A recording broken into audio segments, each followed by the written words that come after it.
जी अस्सलाम वालेकुम स्टूडेंट्स, बिस्मिल्लाहिर्रहमानिर्रहीम।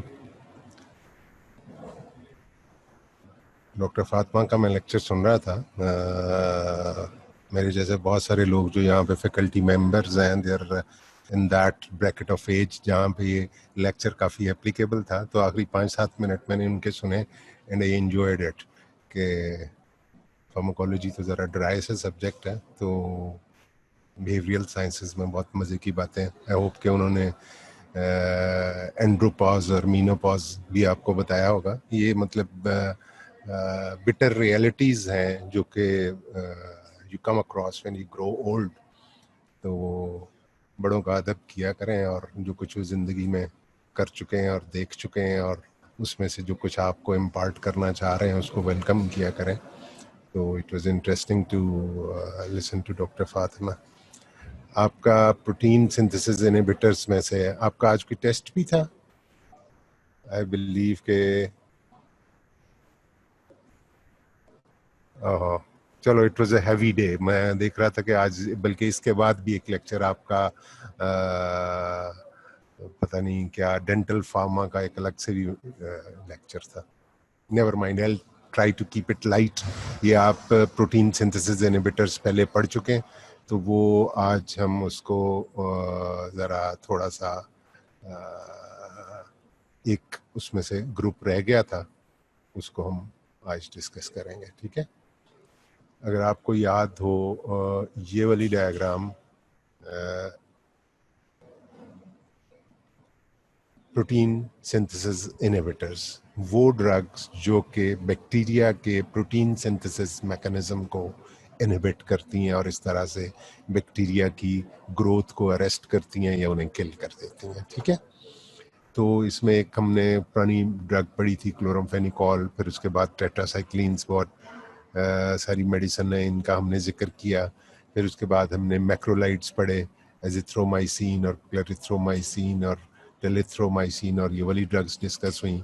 फिर हमने थोड़ी सी कोविड की ट्रीटमेंट भी डिस्कस की, जिसमें मैंने बताया कि डॉक्सीसाइक्लिन और एजिथ्रोमाइसिन दोनों बहुत इफेक्टिवली यूज़ हो रही हैं। उसके बाद फिर हमने नैरो स्पेक्ट्रम 2-3 ड्रग्स लेंजोलेड और क्लेंडामाइसिन वगैरह डिस्कस की। तो एक ग्रुप जो अमाइनोग्लाइकोसाइड्स था, ये जानबूझ के उस दिन मैंने छोड़ दिया था, चूँकि लेक्चर्स 2 में इसको कवर करना प्रोटीन सिंथेसिस इनहिबिटर्स को मुश्किल हो रहा था। तो आई वाज एडवाइज्ड कि मैं इसके लिए अलग लेक्चर ले सकता हूँ। तो उसको शेड्यूल करने में थोड़ा वक्त लग गया बीच में, और आपके बहुत सारे लेक्चर्स गुजर गए। तो ये अमाइनोग्लाइकोसाइड्स प्रोटीन सिंथेसिस इनहिबिटर्स में से ये आज हम छोटा सा टॉपिक है। मुझे पता है कि you have heavy day today, तो हम इसको सिर्फ एक ग्रुप को डिस्कस करेंगे और I will try to make it easy for you. ठीक है, ये अगर आपको डायग्राम याद हो प्रोटीन सिंथेसिस और उसकी इनहिबिशन की, तो इसमें मैंने ये बताया था कि 70S राइबोसोम होता है बैक्टीरिया के अंदर। ह्यूमन बींग्स के अंदर राइबोसोम्स जो होते हैं आमतौर पे 80S होते हैं। कुछ राइबोसोम 70S कैटेगरी के भी ह्यूमन बींग्स में होते हैं, जो माइटोकॉन्ड्रिया वगैरह में होते हैं। तो आपको बैक्टीरियल राइबोसोम को याद रखना है कि इस 70S राइबोसोम के 2 कंपोनेंट होते हैं, एक 50S सब यूनिट और एक ये 30S सब यूनिट।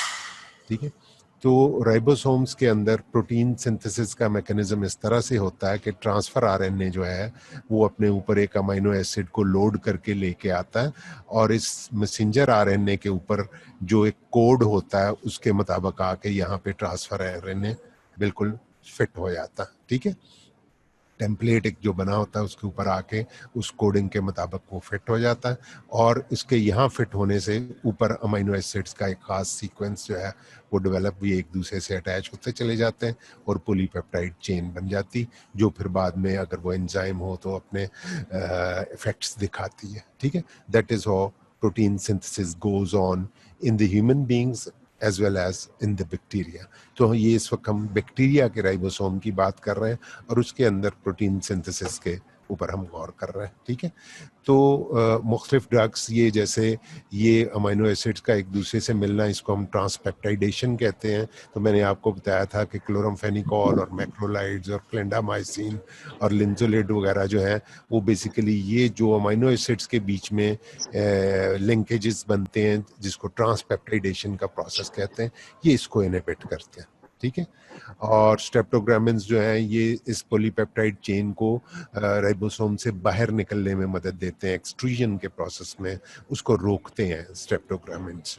ठीक है, एक्सट्रूजन को स्टॉप करते हैं, तो जब वो अंदर ही रहते हैं तो वो वेस्ट हो जाते हैं और वो अपनी एंजाइमेटिक एक्टिविटी जो कि बैक्टीरियल सर्वाइवल के लिए ज़रूरी होती है उसको कैरी नहीं कर सकते। टेट्रासाइक्लिन्स का मैंने बताया था कि वो इन मैसेंजर ट्रांसफ़र आरएनए को मैसेंजर आरएनए के ऊपर जो उसकी इनिशियल बाइंडिंग का प्रोसेस है उसी को इनहिबिट कर देते हैं टेट्रासाइक्लिन्स।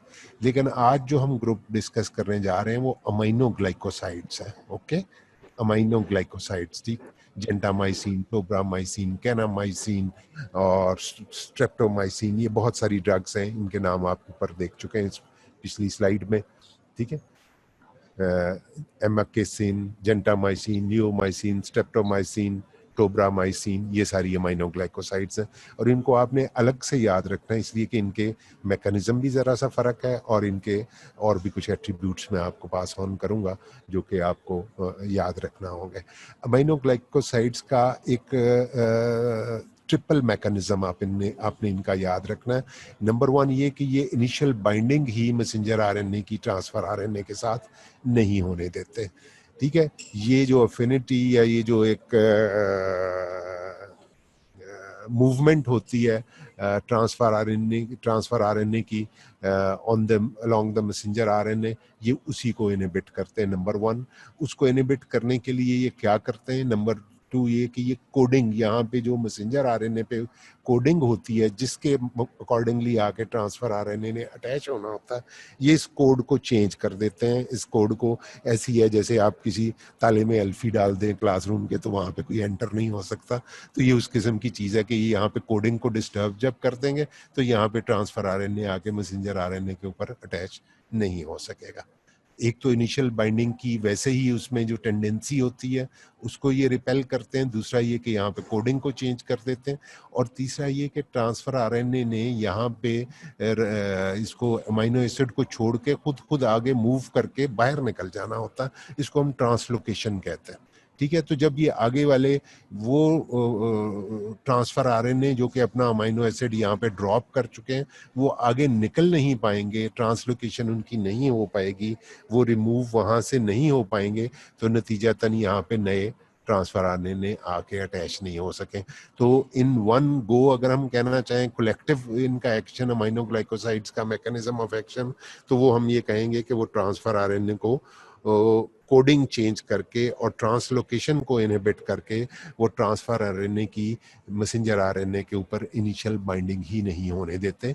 ये तीनों प्रोसेस, इनिशियल बाइंडिंग, कोडिंग और ट्रांसलोकेशन, ये आपस में इंटीग्रेटेड है और एक दूसरे के ऊपर डिपेंडेंट होते हैं। तो जब कोडिंग ही सही नहीं होगी और आगे ट्रांसलोकेशन भी नहीं हो रही होगी तो दोनों का नेट नतीजा ये निकलेगा कि इनिशियल बाइंडिंग नहीं हो पाएगी ट्रांसफर आरएनए की मैसेंजर आरएनए के ऊपर, और जब यहाँ पे बाइंडिंग नहीं होगी तो ऊपर ही अमीनो एसिड्स एक दूसरे के साथ इस सीक्वेंस में नहीं मिल पाएंगे और प्रोटीन्स की सिंथेसिस नहीं होगी।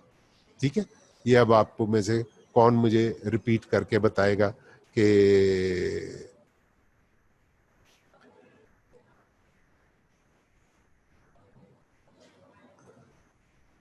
जी, अब मैं कौन रिपीट करेगा कि क्या मैकेनिज्म ऑफ एक्शन है अमीनोग्लाइकोसाइड्स का?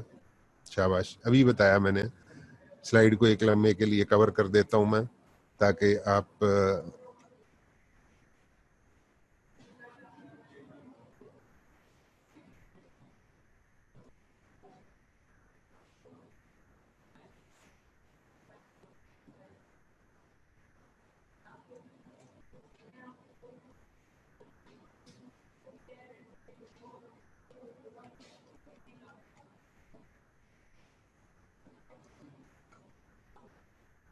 जी, कोई मेरी बात का जवाब देगा आप में से?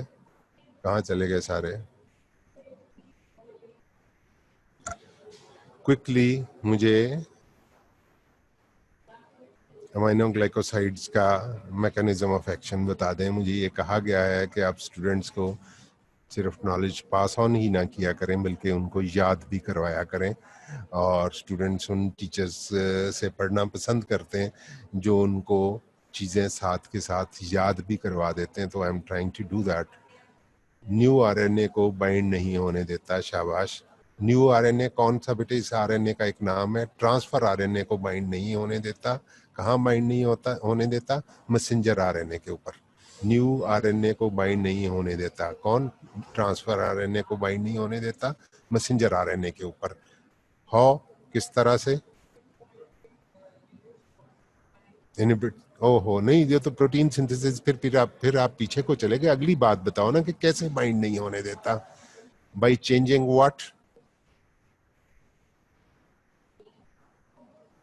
आपने ठीक कहा बेटे कि वो ट्रांसफर आरएनए को मैसेंजर आरएनए पे बाइंड नहीं होने देता, बट हाउ? इसको कह देता है कि भाई तूने बाइंड नहीं होना।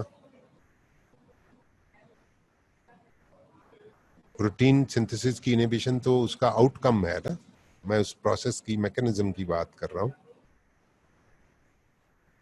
अभी मैंने आपको बताया ट्रांसलोकेशन। क्या ट्रांसलोकेशन? ट्रांसलोकेशन को अमीनोग्लाइकोसाइड्स क्या करते हैं? ट्रांसलोकेशन को इनहिबिट कर देते हैं। और किस चीज को? कोडिंग को क्या करते हैं? शाबाश। दायरा कोडिंग को क्या करते हैं बेटे? उस कोडिंग को नहीं होने देते। नहीं होने देते नहीं, चेंज कर देते हैं कोड को। ये कैसे होता है? जैसे आप एंजाइम और सबस्ट्रेट का एक खास स्पेसिफिसिटी होती है, दोनों के ऊपर इस तरह की प्रोजेक्शंस बनी होती हैं जो एक दूसरे के बीच में यूं फिट आती हैं, जैसे उंगलियां एक दूसरे के बीच में दोनों हाथों की हम समटाइम्स फंसा लेते हैं। तो उस तरह से ये कोडिंग होती है मैसेंजर आरएनए के ऊपर, जिसके मुताबिक कोई पर्टिकुलर, बहुत सारे ट्रांसफर आरएनए फिर रहे होते हैं अपना अपना अमीनो एसिड लेके वहां पे, looking for a perfect template जहां पे जाके वो बाइंड करें। तो मैसेंजर आरएनए के ऊपर वो टेम्पलेट मौजूद होता है। इन्होंने आके अकॉर्डिंगली उस कोड के मुताबिक वहां पे आके फिट होना होता है। और उस कोड को ये अमीनोग्लाइकोसाइड, इतने पढ़े लिखे होते हैं कि जो बात आपको समझ नहीं आ रही वो अमीनोग्लाइकोसाइड्स को समझ में होती कि अगर हम इस कोड को चेंज कर दें तो ट्रांसफर आरएनए यहाँ पे आके नहीं बाइंड कर सकेगा। ठीक है,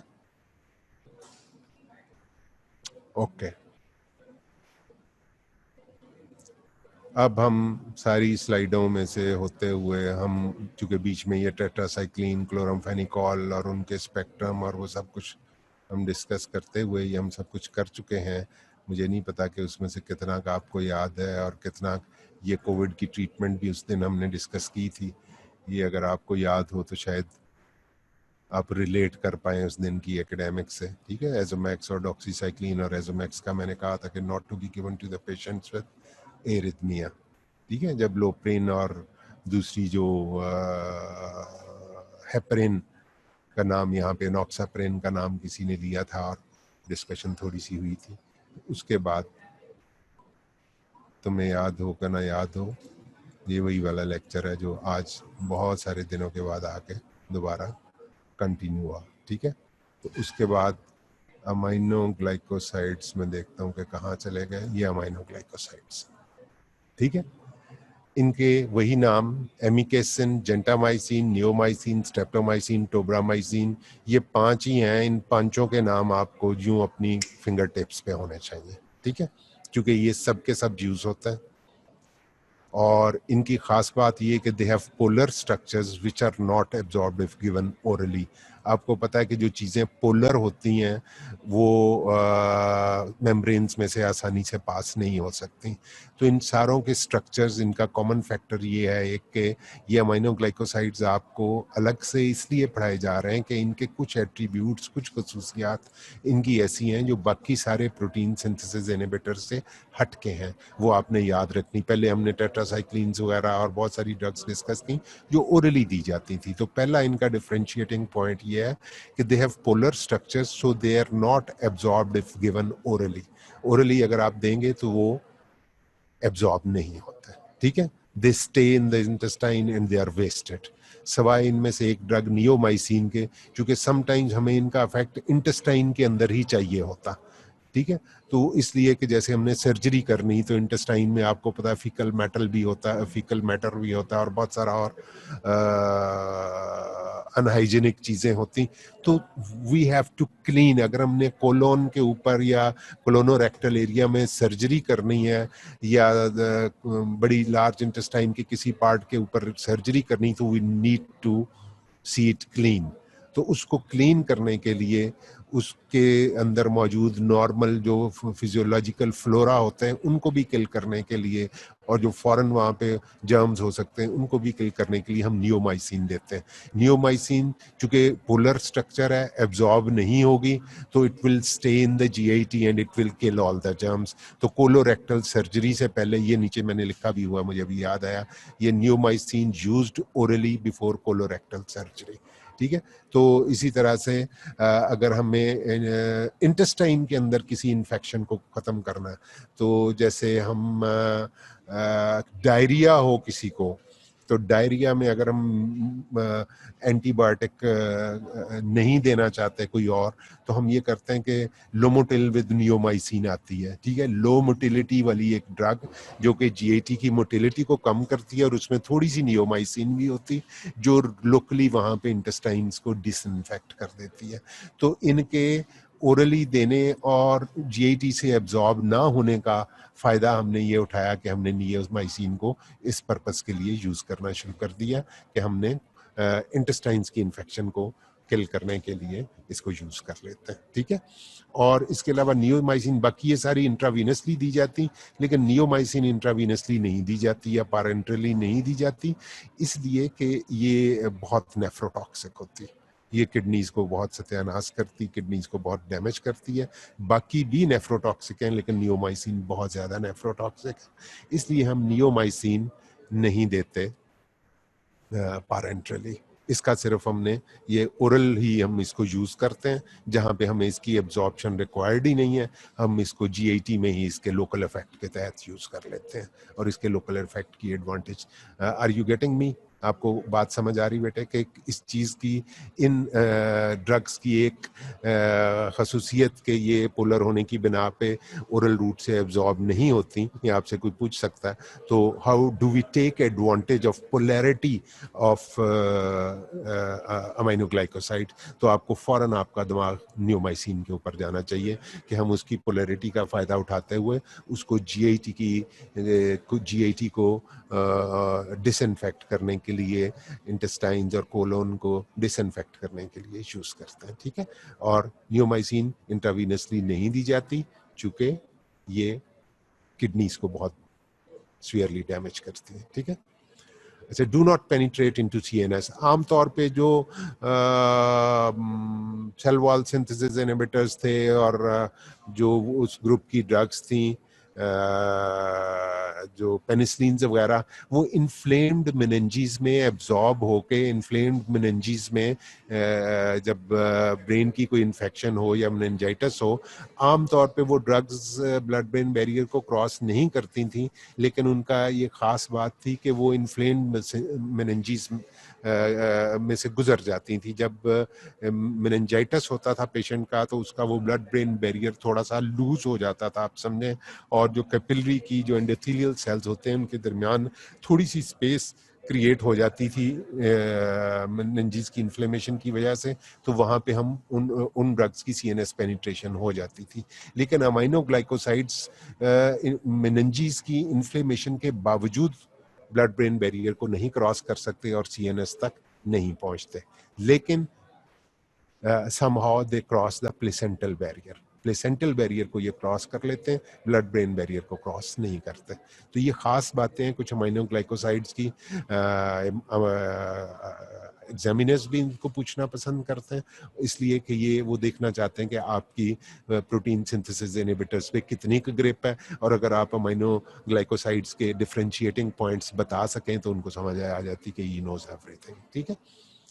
तो जब ये पोलर स्ट्रक्चर्स हैं, जीआईटी के थ्रू नहीं दिए जा सकते, इंट्रावीनस इंट्रामस्कुलर दिए जाते हैं, तो फिर तीसरा और कोई यूज इनका टॉपिकल यूज रह जाता है कि बहुत सारी जो हमारी सरफेस की क्रीम्स होती हैं जो हमने समटाइम्स स्किन के ऊपर यूज करते हैं, बर्न्स में यूज करते हैं, स्किन की वेरियस इन्फेक्शंस और एलर्जीज में इनका रोल होता है, तो वो टॉपिकल यूज जेंटामाइसिन क्रीम और स्ट्रेप्टोमाइसिन क्रीम और ये चीजें आपको मैसर होती हैं।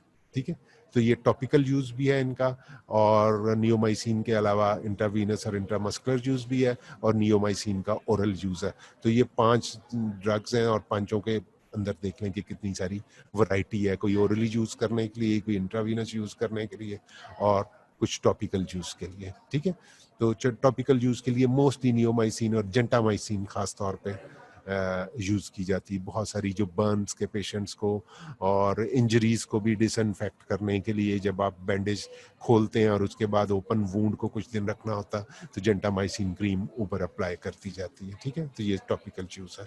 Drugs go unchanged in the urine. ठीक है, unchange drug appears in the, इनका मेटाबॉलिज्म लिवर में होता है, और ड्रग जो है वो यूरिन नहीं, मेटाबॉलिज्म लिवर में खास नहीं होता, और अनचेंज ड्रग जो है वो यूरिन में अपीयर होती है।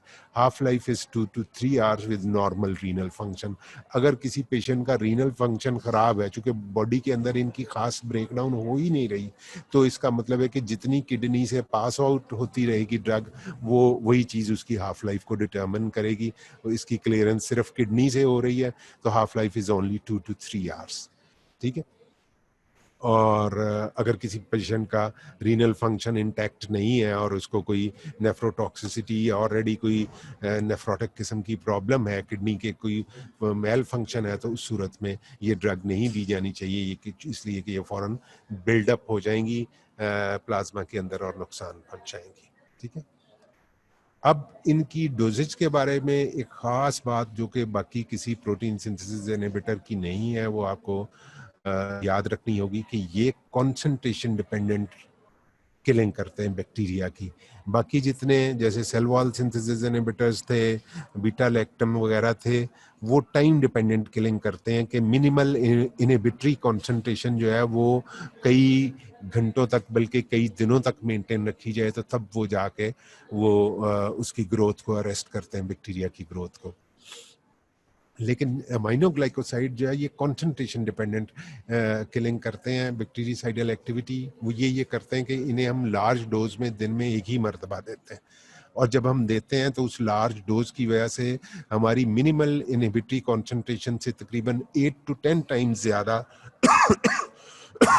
सॉरी 8 to 10 टाइम्स ज्यादा कंसंट्रेशन हम उसमें प्लाज्मा में अचीव कर लेते हैं, और थोड़ी ही देर में वो जो 8 to 10 times more than the minimal inhibitory concentration है, वो इतनी हाई कंसंट्रेशन थोड़ी देर में बैक्टीरिया का सत्यानाश कर देती, बैक्टीरिया को किल कर देती। उसके बाद इनकी चूंकि हाफ लाइफ थोड़ी सी है, अगले 8-10 घंटे के अंदर ये तकरीबन ब्लड के अंदर 1/4 कंसंट्रेशन रह जाती, बल्कि मिनिमल इनहिबिटरी कंसंट्रेशन से भी नीचे चली जाती कंसंट्रेशन। लेकिन इनकी दूसरी बात ये है कि they have got a post antibiotic effect. Post antibiotic effect का मतलब ये है कि जब ब्लड के अंदर इस ड्रग की, इन ड्रग्स की कंसंट्रेशन मिनिमल इनहिबिटरी कंसंट्रेशन से भी कम हो जाती, तब भी इनका एंटीबायोटिक इफेक्ट किसी हद तक चल रहा होता। ठीक है, तो ये दोनों बातें इनकी वंस डेली डोजेज को जस्टिफाई करती हैं। ठीक है, तो आपसे ये पूछा जा सकता है, ये एमबीबीएस वालों से उनके टेस्ट पे हमने ये सवाल पूछा था कि अमीनोग्लाइकोसाइड्स की वंस डेली डोजेज का रैशनल क्या है, क्यों उनकी once daily dosages is sufficient. ठीक है, तो उसकी एक वजह ये, नंबर 1 कि ये कंसंट्रेशन डिपेंडेंट किलिंग करते हैं, और नंबर 2 ये कि इनका पोस्ट एंटीबायोटिक इफेक्ट होता। और तीसरी बात ये कि ये इनिशियली हाई कंसंट्रेशन थोड़ी देर के लिए रहती है और इसके बाद इनकी कंसंट्रेशन ड्रॉप हो जाती है और ये मिनिमल इनहिबिटरी कंसंट्रेशन से भी नीचे चले जाता है इनका ब्लड में लेवल, लेकिन इनका पोस्ट एंटीबायोटिक इफेक्ट कायम रहता है, लेकिन इनके एडवर्स इफेक्ट्स कम आते हैं इस वजह से कि थोड़ी देर के लिए तो बहुत हाई कंसंट्रेशन पेशेंट को दी, उसके बाद जैसे जैसे उनकी कंसंट्रेशन कम होती चली जाएगी एडवर्स इफेक्ट्स के चांसेस कम से कमतर होते चले जाएंगे।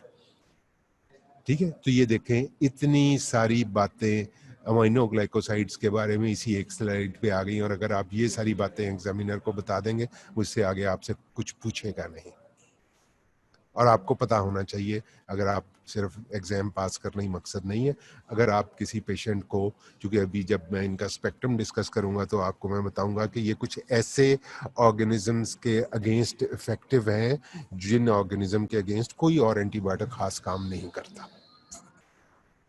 ठीक है, उसके ऊपर हम अभी जब स्पेक्ट्रम डिस्कस करेंगे तो तब उसके ऊपर आएंगे। पहले आप ये बताएं कि इस स्लाइड में से कितनी चीज़ें आपको समझ आई और आपको याद रह गई। अब आप मुझे थोड़ी सी एक एक करके ये सारी ज़रा बताएं। शाबाश जी, 1 bye 1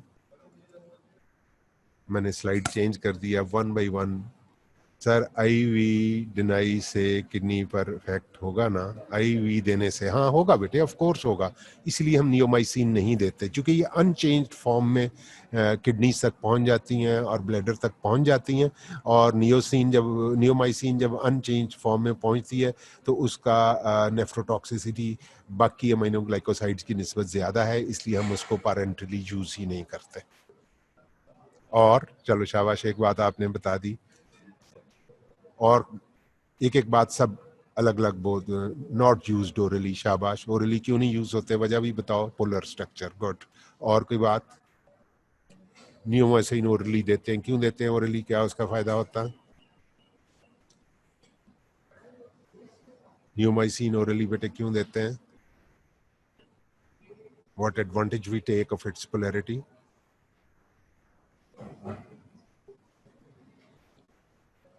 orally to reduce toxic effects. नहीं बेटे, ठीक है, आईवी की निस्बत ओरली देने से टॉक्सिक इफेक्ट्स नहीं आएंगे, इसलिए कि ये जीएटी से आगे जाएगी नहीं, तो टॉक्सिक इफेक्ट्स इसके क्या है? इंटेस्टाइनल ऑपरेशंस में, ठीक है, कोलोरेक्टल सर्जरी में, ठीक है, कोलोन और रेक्टम के एरिया में सर्जरी करनी हो तो उससे पहले इंटेस्टाइन्स को डिसइंफेक्ट करने के लिए हम यूज करते हैं, क्योंकि ये इंटेस्टाइन से एब्जॉर्ब ही नहीं होगी तो it will stay there and it will act there and it will kill bacteria over there. Okay, शाबाश। और इसके अलावा और कोई खास बात इनकी? Rationale of once daily dosing, क्या वजूहात है उसकी? वंस डेली डोजेज क्यों की जाती है? कॉन्सेंट्रेशन डिपेंडेंट, क्या? Post dose effect. आप सारे अल्फाज बदलते जा रहे हो बेटे, ये टेक्निकल टर्म्स हैं, this should be used as such. ठीक है, पोस्ट एंटीबायोटिक इफेक्ट, शाबाश, पोस्ट एंटीबायोटिक इफेक्ट, गुड। और ऊपर भी कंसंट्रेशन डिपेंडेंट के आगे भी लिखो, कंसंट्रेशन डिपेंडेंट किलिंग या कंसंट्रेशन डिपेंडेंट बैक्टीरिसाइडल एक्टिविटी, ठीक है, और पोस्ट एंटीबायोटिक इफेक्ट, ठीक है, कंसंट्रेशन डिपेंडेंट किलिंग। और बाकी एंटीबायोटिक्स क्या करते हैं? पेनिसिलिन वगैरह की किलिंग को क्या हम कहते हैं? कंसंट्रेशन डिपेंडेंट के अपोजिट क्या दूसरा वर्ड होगा उनके लिए जो हम?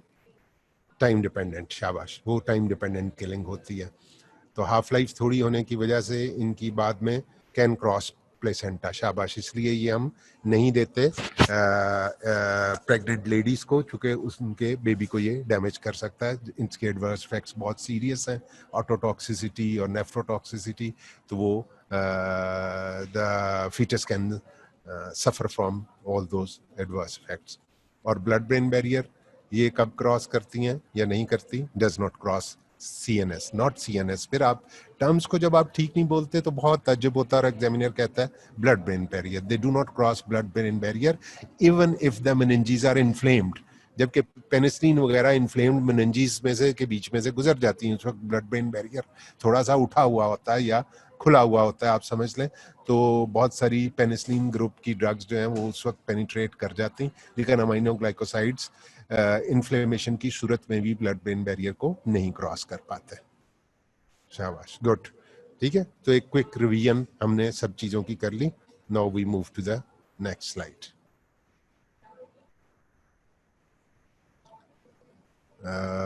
ये थी हमारी, ये हमने डिस्कस कर ली डिटेल में, और इसमें से कोई बात रह तो नहीं गई? गुड। अब हमने वही बातें जो हमने पहले की हैं उनके मैकेनिज्म के बारे में, और उस एक बात रह गई जो पिछली स्लाइड में नहीं डिस्कस हुई थी, कि ये जब मेम्ब्रेन्स को क्रॉस करती हैं बॉडी के अंदर,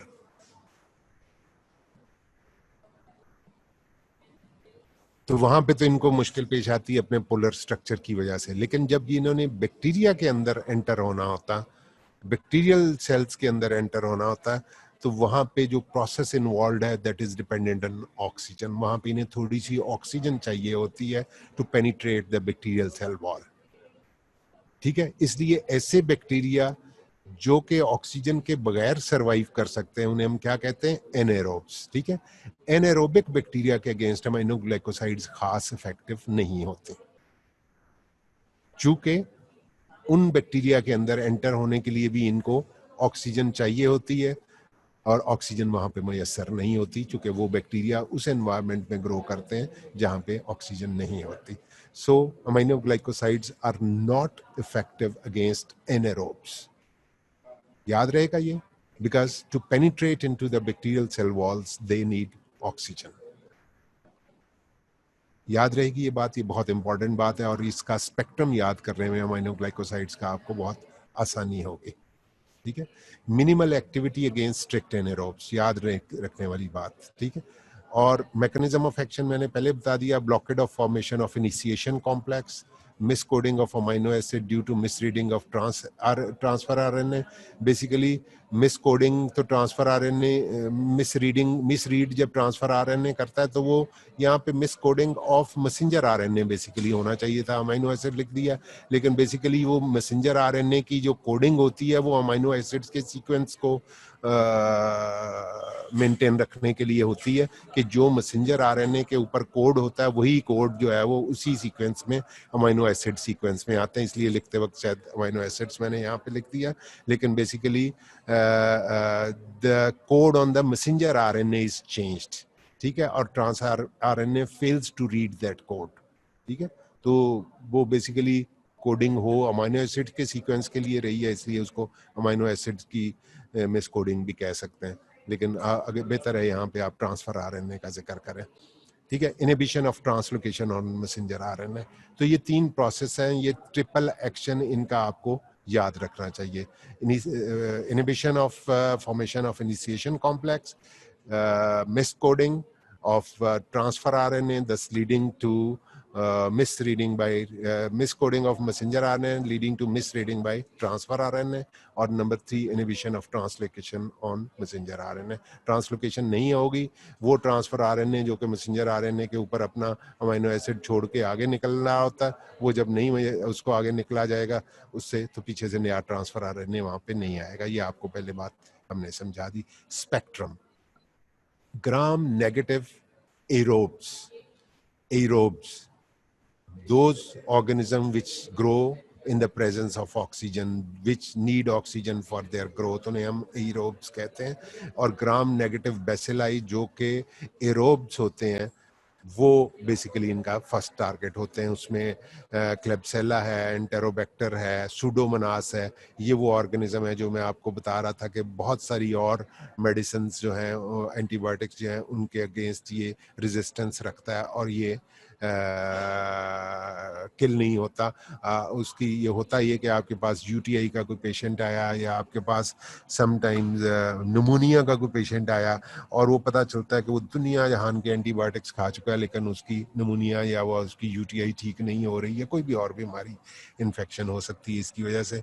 तो वो फिर जब उसको हम कल्चर सेंसिटिविटी करवाते हैं तो हमें पता चलता है कि ये तो सूडोमोनास और इग्नोजा है, और ये तो किसी और एंटीबायोटिक को रिस्पॉन्ड नहीं करेगा, तो फिर हम उसको जेंटामाइसिन या इस ग्रुप की ड्रग्स देते हैं। ठीक है, तो सुडोमोनास आपको याद रहना चाहिए, रेजिस्टेंट एक बैक्टीरिया है जो कि बहुत सारे एंटीबायोटिक्स को बिल्कुल लिफ्ट नहीं कराता। इसी तरह से सेरेशिया स्पीशीज एक होती है, उसके बहुत सारे ऑर्गेनिजम्स हैं। तो ये these are all gram negative aerobes.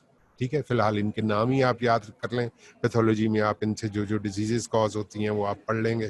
तो एंटेरोबैक्टर, क्लेब्सिella, प्रोविडेंशिया, सुडोमोनास, सेरेशिया स्पीशीज, कितने प्यारे प्यारे नाम हैं इन एंटीबायोटिक्स के, but the disease they cause are dangerous for us. ठीक है, उसके अलावा gram positive cocci useful when combined with beta lactam.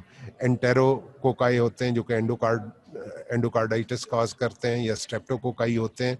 ये ग्राम पॉजिटिव कोकाई हैं जो कि सिंपल बीटा लैक्टम्स को रेजिस्टेंट होते हैं। तो उन बीटा लैक्टम्स के साथ जब हम अमीनोग्लाइकोसाइड्स को किसी एक को कंबाइन कर देते हैं, मतलब एम्पिसिलिन और जेंटामाइसिन को हम कंबाइन करके जब देते हैं, तो इस एंडोकार्डाइटिस के अगेंस्ट जो कि एंटेरोकोकाई कॉज कर रहे होते हैं या स्ट्रेप्टोकोकाई कॉज कर रहे होते हैं, इसके अगेंस्ट हमारे पास एक इफेक्टिव रिजीम आ जाता। ठीक है, तो आपने इसका स्पेक्ट्रम याद रखना है, ग्राम नेगेटिव एरोब्स, ग्राम पॉजिटिव कोकाई, ये भी ऑफ कोर्स एरोब्स ही होते हैं।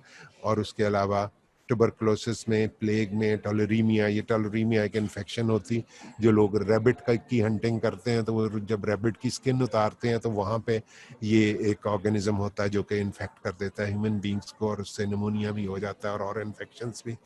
तो उसमें हम स्ट्रेप्टोमाइसिन और पेनिसिलिन को मिक्स करके देते हैं। ठीक है, और नियोमाइसिन और कैनामाइसिन वगैरह ओरल और टॉपिकल यूज के लिए ये यूज होते हैं। नियोमाइसिन और कैनामाइसिन एक और ड्रग जो शायद इनिशली जो 5 मैंने आपको बताए थे उनमें कैनामाइसिन का जिक्र नहीं था। एक सेकंड में ज़रा पिछली स्लाइड पे जाके देखूं कि वहाँ कैनामाइसिन क्यों नहीं लिखा गया। तो इनिशियल हमारी इसमें कैसे नियोमाइसिन, हाँ यहाँ पे कैनामाइसिन नहीं लिखा गया। ठीक है, तो कैनामाइसिन को भी इस लिस्ट में आप ऐड कर लें। और कैनामाइसिन और स्ट्रेप्टोमाइसिन ये हम देते हैं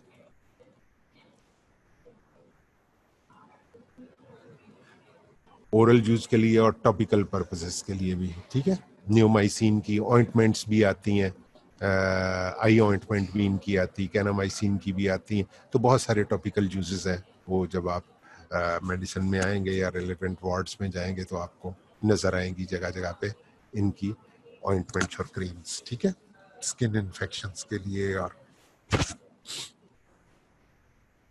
ओके, इस पेज पे वही कुछ है जो पीछे हम बताए हैं स्वाई स्पेक्ट्रम के, और सब कुछ भी भूल जाएं तो ग्राम नेगेटिव एरोब्स आपने नहीं भूलने, gram negative bacilli, gram negative aerobic bacilli. ठीक है, ये सारे बेसिलाई हैं, ये लंबी रॉड्स हैं, और कोकाई आपको पता है कि राउंड होते हैं और ये बेसिलाई एलोंगेटेड होते हैं। ये ग्राम नेगेटिव बेसिलाई हैं जो कि एरोब्स हैं। एनेरोब्स के अगेंस्ट ये अमीनोग्लाइकोसाइड इफेक्टिव नहीं होती, इसलिए कि एनेरोब्स की पेनिट्रेशन के लिए एक ऑक्सीजन डिपेंडेंट प्रोसेस जो कि रिक्वायर्ड होता है वो मैसर नहीं होता, क्योंकि वहाँ पे ऑक्सीजन नहीं होती। ठीक है, अब इस स्लाइड के कंटेंट को हम ज़रा थोड़ा सा आपसे सुने। आप ज़रा बताएं कि क्या आपने पहले mechanism of action quickly repeat कर लें। ठीक है, मिनिमल एक्टिविटी अगेंस्ट एनारोब्स, शाबाश, एक बात हो गई। और बाकी चलो स्पेक्ट्रम, आपने स्पेक्ट्रम इनका बताएं, एग्जैक्ट किन को ये किल करते हैं। अच्छा चलो, ये मैकेनिज्म पहले स्पेक्ट्रम बता दो या मैकेनिज्म बता दो, दोनों में से आपने दोनों बातें उसामा इकट्ठी कर दी। ब्लॉक इनिशिएशन कॉम्प्लेक्स, चलो एक स्टेप दूसरा।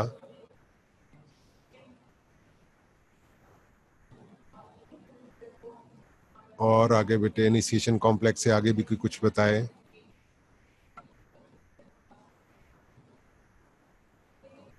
Miss coding on messenger RNA, शाबाश, कोड को चेंज कर देते हैं। तीसरी कौन सी चीज को इनोवेट करते हैं?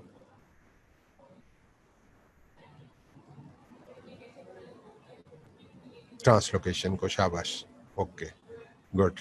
अब आप इनका स्पेक्ट्रम जरा क्विकली मुझे बताएंगे, स्पेक्ट्रम इनका क्या है। एनेरोब्स के अगेंस्ट काम नहीं करते, क्यों नहीं काम करते, कौन बताएगा? Why do not they kill the anaerobes?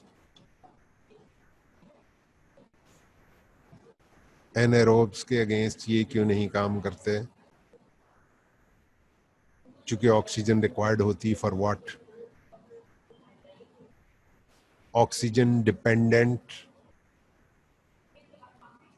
For what? काहे के लिए ऑक्सीजन इन्हें चाहिए होती? To penetrate the bacterial cell wall. ठीक है, बैक्टीरियल सेल वॉल की पेनिट्रेशन के लिए जो मैकेनिज्म है वो ऑक्सीजन डिपेंडेंट है और एनारोब्स में वो नहीं होता। ठीक है, because they require oxygen for penetration. शाबाश, ये याद रखनी है आपने बातें। अब आप में से कौन ये बताएगा कि इनका स्पेक्ट्रम एग्जैक्ट किन के लिए ये डिजाइंड है? विच बैक्टीरिया? ठक करके बताओ। ग्राम नेगेटिव एरोब्स, बेसिलाए के कोकाए? बेसिलाए बेटे, बेसिलाए, ग्राम नेगेटिव एरोबिक बेसिलाए। ठीक है, जिनमें वो नाम सारे आपको मैंने बताए, वो क्लेब्सेला, प्रोविडेंशिया, सूडोमोनास, एंटेरोबैक्टर। ठीक है, और उसके अलावा ग्राम पॉजिटिव कोकाए। ग्राम पॉजिटिव कोकाए कौन से, कौन बताएगा?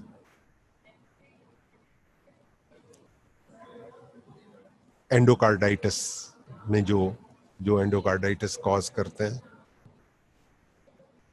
एंटेरोकोकाए।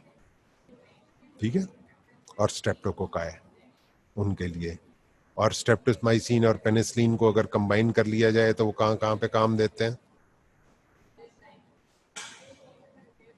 टीबी में, शाबाश। प्लेग में, शाबाश। और एक तीसरी चीज रैबिट हंटर्स में जो होती, टॉलरीमिया। टॉलरीमिया, ठीक है, स्पेलिंग बेटे TALUREMIA आई है। ठीक है, टॉलरीमिया उसे कहते हैं। ठीक है, ये अगली स्लाइड भी मोर और लेस वही है। स्पेक्ट्रम को ये आपकी बुक में दिया हुआ था, उसको तोड़ फोड़ के मैंने ऐसा कर दिया कि tularemia is acquired during rabbit hunting वगैरह वगैरह। जेंटामाइसिन इसमें देते हैं। ठीक है, सूडोमोनास मैंने बताया कि बहुत रेजिस्टेंट इन्फेक्शन होती है।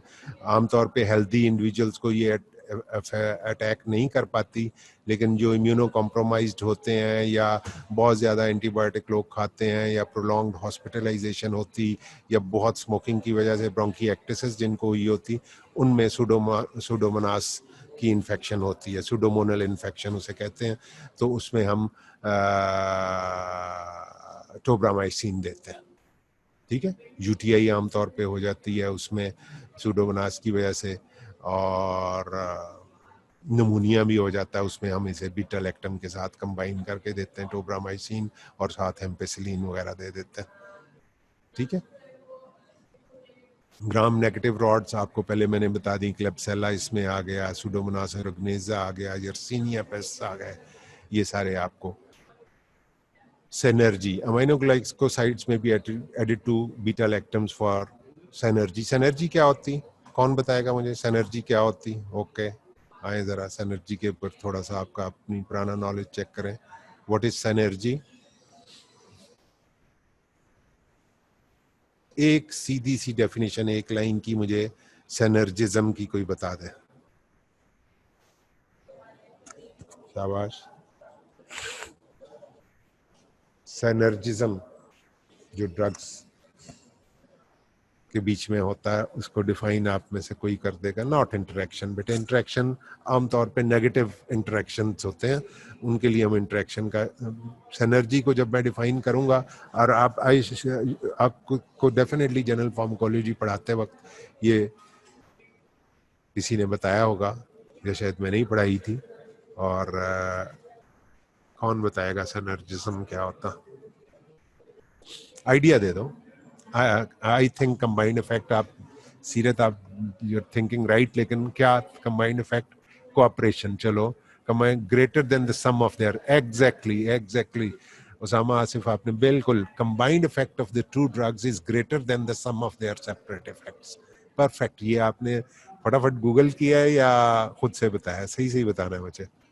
इतनी exact definition, I am very happy अगर आपने खुद बताया, लेकिन अगर गूगल करके भी बताया तो कोई बात नहीं, कोई बात नहीं। गूगल भी किया है तो मतलब you should know, you should be quick on that, क्योंकि गूगल अब हमारी ज़िंदगियों का एक हिस्सा बन चुका, इसलिए कोई इसमें हर्ज नहीं है। अगर आपको कोई चीज़ इमीडिएटली नहीं आ रही तो you should develop a habit कि आप 1 मिनट में उसको ढूंढ के निकाल लें, ठीक है। तो सिनर्जिज्म इनका होता है,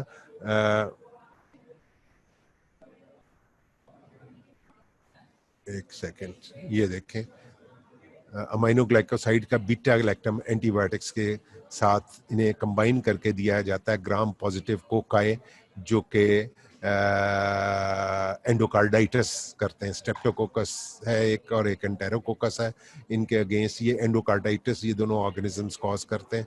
इनके अगेंस्ट एम्पिसिलिन को, जो कि एक बीटा लैक्टम एंटीबायोटिक है, उसको हम जेंटामाइसिन के साथ कंबाइन करते हैं, ठीक है। तो इस स्ट्रेप्टोकोकस के अगेंस्ट भी एम्पिसिलिन को, जेंटामाइसिन के। तो इनका स्पेक्ट्रम जब आप लिखें तो आप लिखें कि ग्राम पॉजिटिव कोकाए, जो कि उनके अगेंस्ट जब हम we need to treat them, ये चूंकि एंडोकार्डाइटिस एक बड़ी सीरियस इशू होता है जिसमें कि हमारे हार्ट के वेल्व्स भी इफेक्ट हो जाते हैं, तो उसको ट्रीट करने के लिए we take advantage of the synergism between the aminoglycosides and the beta lactam antibiotics. हम किस किस को, एम्पिसिलिन और जेंटामाइसिन को कंबाइन करते हैं, ठीक है। सूडोमोनास और इग्नोजा इनमें आपने याद रखना, ठीक है। Gram negative bacilli, gram negative rods, aerobes जो होते हैं, ठीक है, वो याद रखने हैं। और ये बात याद रखनी है कि एनएरोब्स के अगेंस्ट इनकी एक्टिविटी बहुत लो होती। Penetration into bacterial cells is oxygen dependent, so very low activity against it anaerobes, ठीक है। Mechanism of action, triple action at 30S ribosomal subunit. Triple action क्या था कि इनिशिएशन कॉम्प्लेक्स को form नहीं होने देते, नंबर टू मिस कोडिंग कर देते हैं, मैसेंजर आरएनए के कोड को चेंज कर देते हैं, और नंबर 3 ट्रांसलोकेशन को इनहिबिट कर देते हैं, ठीक है। This is all. और इस तरह से आपको अमीनोग्लाइकोसाइड्स के ऊपर गिरफ्त होनी चाहिए कि आप एनीथिंग एग्जामिनर आस्क्स, और you need to know all this to treat your patients। Examiner जय भाड़ में, मतलब एग्जाम पास करना is not the issue is to treat the patient.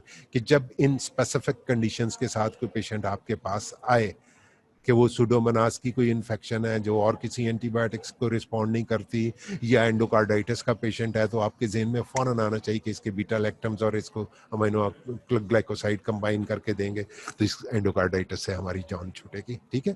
जब आप एंडोकार्डाइटिस, अभी तो ये नहीं सोचना कि हमें क्या पता कौन सा एंडोकार्डाइटिस होता है, कहाँ पे होता, तो आप in spite of being dentist you should have a good know how of the subject. तो आप पेशेंट अगर आपको बताता है आके कि जी मुझे एंडोकार्डाइटिस है और मैं तो अमीनोग्लाइकोसाइड्स ले रहा हूँ, तो आपको फिर पूछना चाहिए कि साथ आप कोई एम्पिसिलिन वगैरह भी ले रहे हैं, और अगर नहीं ले रहे हैं तो अपने डॉक्टर से जाके पूछें कि उसने आपको क्यों नहीं दी, ठीक है। आई टेल यू कि even the dentist have a role to play in the general health care of the patient, ठीक है। इसलिए कभी ये नहीं समझना कि आप तो डेंटिस्ट हैं तो हम बाकी चीज़ों को क्यों जाने, या बाकी चीज़ों पे एक्सर्ट करने की क्या ज़रूरत है। A good dentist is a good physician also, ठीक है। सर्जन तो वो होता ही, साथ वो फिजिशियन भी होता। तो अपने होराइजन को ज़रा ब्रॉड रखें और दिल को खुला रखें, तो आप you can help out many patients. अब अमीनोग्लाइकोसाइड्स के एडवर्स इफेक्ट, सबसे बड़ा एडवर्स इफेक्ट जो कि may be irreversible is autotoxicity, ठीक है। ये जो वेस्टिबुलर पार्ट है नर्व का और कॉक्लियर पार्ट है, ये दोनों को इफेक्ट करती हैं, ठीक है। तो ये हियरिंग को भी इम्पेयर करती हैं और बंदे के जो बैलेंस का मैकेनिज्म है उसको भी डिस्टर्ब करती हैं। तो एमिकेसिन और कैनामाइसिन खास तौर पे, जबकि इन्हें लूप डायूरेटिक्स या किसी और इस किस्म की मेडिसिन के साथ जो कि अपनी इंडिविजुअली भी ऑटोटॉक्सिसिटी रखती, उसके साथ इन्हें कंबाइन किया जाता है। सिस्प्लेटिन एक ड्रग होती, एंटी कैंसर ड्रग, उसका भी ऑटोटॉक्सिसिटी होती, उसके साथ इनको कंबाइन किया जाए या अकेले इनको दिया जाए, या फ्रूसामाइड जो कि लूप डायूरेटिक है उसके साथ किसी वजह से कंबाइन किया जाए, तो इरिवर्सिबल ऑटोटॉक्सिसिटी हो सकती है, ठीक है। और ये जाके ये ड्रग्स जो है एमिकेसिन और कैनामाइसिन, ये बेसिकली जो हमारी वो जो वेस्टिबुलर अपरेटस होता है उसकी जो कैनाल्स होती हैं उसके एंडोलिम्फ में जाके ये डिपॉजिट हो जाती हैं, ये वाली ड्रग्स। ये समहाउ और तो कहीं पे पेनिट्रेट करता नहीं इनका पोलर स्ट्रक्चर पता नहीं वो एंडोलिम्फ में कैसे ये पहुंच के वहां पे सेटल हो जाती और ये सारे हेयरिंग के और बैलेंस के मैकेनिज्म को डिस्टर्ब कर देती। तो ऑटोटॉक्सिसिटी एक बहुत सीरियस एडवर्स इफेक्ट्स है और ये इसीलिए कॉन्ट्राइंडिकेटेड है प्रेगनेंसी में भी, चूंकि आपको पहले बताया गया कि ये प्लेसेंटा को क्रॉस कर लेती, तो प्लेसेंटा को क्रॉस करके ये बेबी को, फीटस को भी डैमेज कर सकती, उसकी हियरिंग को इम्पेयर कर सकती।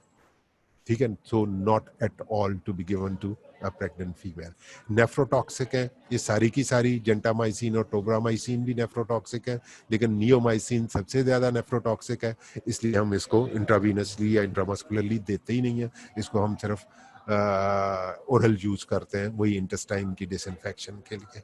ठीक है, बहुत ज़्यादा नेफ्रोटॉक्सिक है नियोमाइसिन, इसलिए हम इसको पारेंटली नहीं देते, और बाकी ड्रग्स भी जेंटामाइसिन और टोब्रामाइसिन भी नेफ्रोटॉक्सिक है। Paralysis, neuromuscular blockade leading to respiratory paralysis. पुराने ज़माने में जब रेड इंडियन शिकार किया करते थे मॉडर्न लोगों का, वाइट स्किन वालों का, तो वो अपने एरोज के ऊपर एक चीज़ लगाते थे, कुरारे। ठीक है, वो न्यूरोमस्कुलर ब्लॉकर होता था, नॉन डिपोलराइजिंग ब्लॉकर होता था। तो इस इफेक्ट को हम कोरारे लाइक इफेक्ट कहते हैं कि न्यूरोमस्कुलर ब्लॉकेड कर देते हैं। खास तौर पे अगर कोई पेशेंट किसी और वजह से, जैसे प्री एनेस्थेटिक मेडिकेशन में भी हम न्यूरोमस्कुलर ब्लॉकर्स देते हैं, पेंक्रोनियम वगैरह, तो अगर न्यूरोमस्कुलर ब्लॉकेड किसी और, कोई और न्यूरोमस्कुलर ब्लॉकेड भी पेशेंट ले रहा है और साथ अमीनोग्लाइकोसाइड्स में से कोई ले रहा है, तो पक्का पक्का आप उसको पैरालिसिस कर देंगे। और पैरालिसिस सबसे पहले अफेक्ट करती है हमारे इंटरकॉस्टल जो मसल्स होते हैं, रेस्पिरेटरी मसल्स जो रिब के बीच में होते हैं, जो लंग्स की एक्सपेंशन में उनका रोल होता, तो उससे बंदे की डेथ हो सकती है। मतलब पैरालिसिस, मसल्स की पैरालिसिस, अदरवाइज तो शायद थोड़ी देर सस्टेन कर ले बंदा, लेकिन अगर रेस्पिरेटरी मसल्स की पैरालिसिस हो गई तो बंदा गया। ठीक है, तो इसलिए ये न्यूरोमस्कुलर जंक्शन की ब्लॉकेड आपने याद रखनी, और उसके अलावा स्किन रैश ये कॉज कर सकती। तो अब आप क्विकली आप लोग रिपीट कर दें इसके साइड इफेक्ट्स को, और उसके बाद फिर कोई क्वेश्चन हो तो वो मुझसे पूछ लें। एडवर्स इफेक्ट्स क्विकली बता दें, शाबाश। अमीनोग्लाइकोसाइड्स के adverse effects quickly repeat. Autotoxicity, शाबाश। रिवर्सिबल होती है या इरिवर्सिबल होती है? नेफ्रोटॉक्सिसिटी, ठीक है। ऑटोटॉक्सिसिटी इरिवर्सिबल हो सकती है, स्किन रैश हो सकता है, और एक एक आपने नहीं बताया, वो क्यों भूल गया? पैरालिसिस। ठीक है, न्यूरोमस्कुलर ब्लॉकेट। ठीक है, ये आपको याद रहना चाहिए। और with this we come to the end of the lecture. कोई क्वेश्चन आप लोगों का अमीनोग्लाइकोसाइड के बारे में, मौसम के बारे में, किसी चीज के बारे में कोई सवाल? ठीक है, we have got 2-3 minutes. Clear इन, ये क्या लिखा हुआ बेटे सीरत आपने? CL in pregnancy contraindicated. Okay okay, आप आपने ये एब्रीवेशंस आप पेपर में नहीं यूज करेंगे, अपनी तौर पे आपस में चल सकती है नेट पे बात करते हुए। Contra indicated in pregnancy because they can cross the placental barrier and they cause ototoxicity and nephrotoxicity in the newborn. शाबाश। और कोई?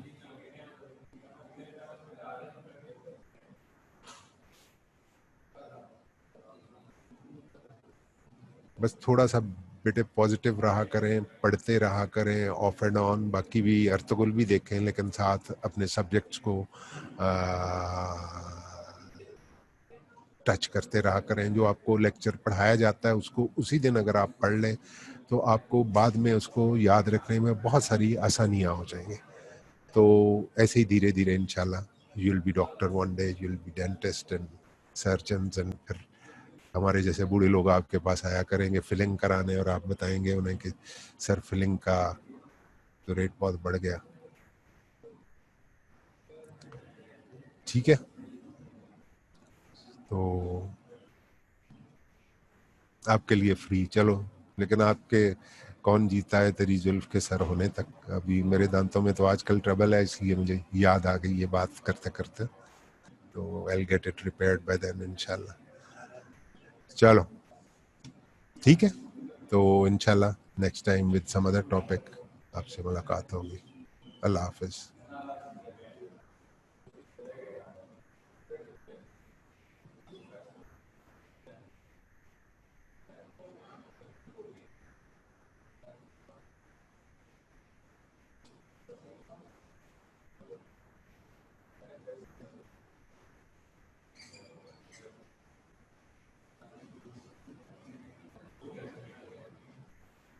ओके हो गया जी, ओके हो गया।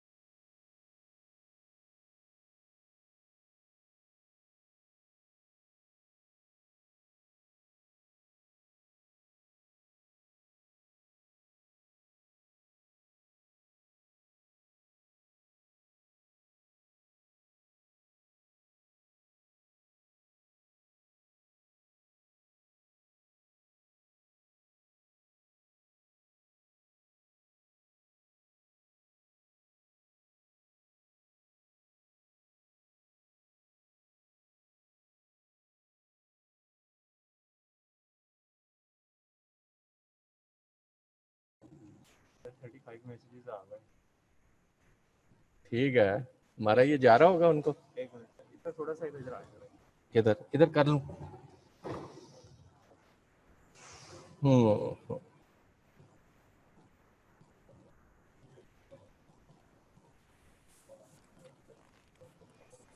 स्टूडेंट्स हैं।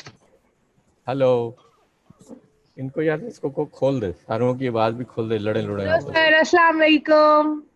वालेकुम अस्सलाम। Everybody is listening to us. हाँ, hello sir, how are you? तारुफ उनको पता ही है मैं कौन बोल रहा हूँ। Students, I hope you remember my last lecture in which we talked about the cavity preparations and Sir Ikra. And I was talking about the differences in between the concept which we can say is the modern concept and the old concept, which one is the concept of cavity preparation of black according to the black rules. So all of now today, it's a class of dental pharmacology. When I say dental pharmacology, in pharmacology you have covered so many medicines, their properties, their drawbacks. Today we are concerned with the biological aspects of dental materials. We can say it is a pharmacology of dental materials. So when we say that I am concerned with, we are concerned with the pharmacology of materials. So materials, we have, you are all familiar with this, and I think you have already covered cements, and we have in dentistry we are using plastics. Then we are talking about different type of pastes, which are, one is absorbable and one we say is absorbable. Then obturating points, which we are using in endodontic, and a very famous material, amalgam. So I hope that you will be knowing about the chemistry of different things. When I say cement, there are so many cements. If there are so many cements, there are so many preparation of plastics. There are plastic points also available for obturation of root canal. Paste, some paste, there are different kinds of pastes we are using in dentistry. And in dentistry, we are dividing them into two groups. One absorbable, one resorbable. When I say absorbable, mean they are absorbed by the phagocytosis. That means our white blood cells, they finish that particular paste if we are applying into the tissues.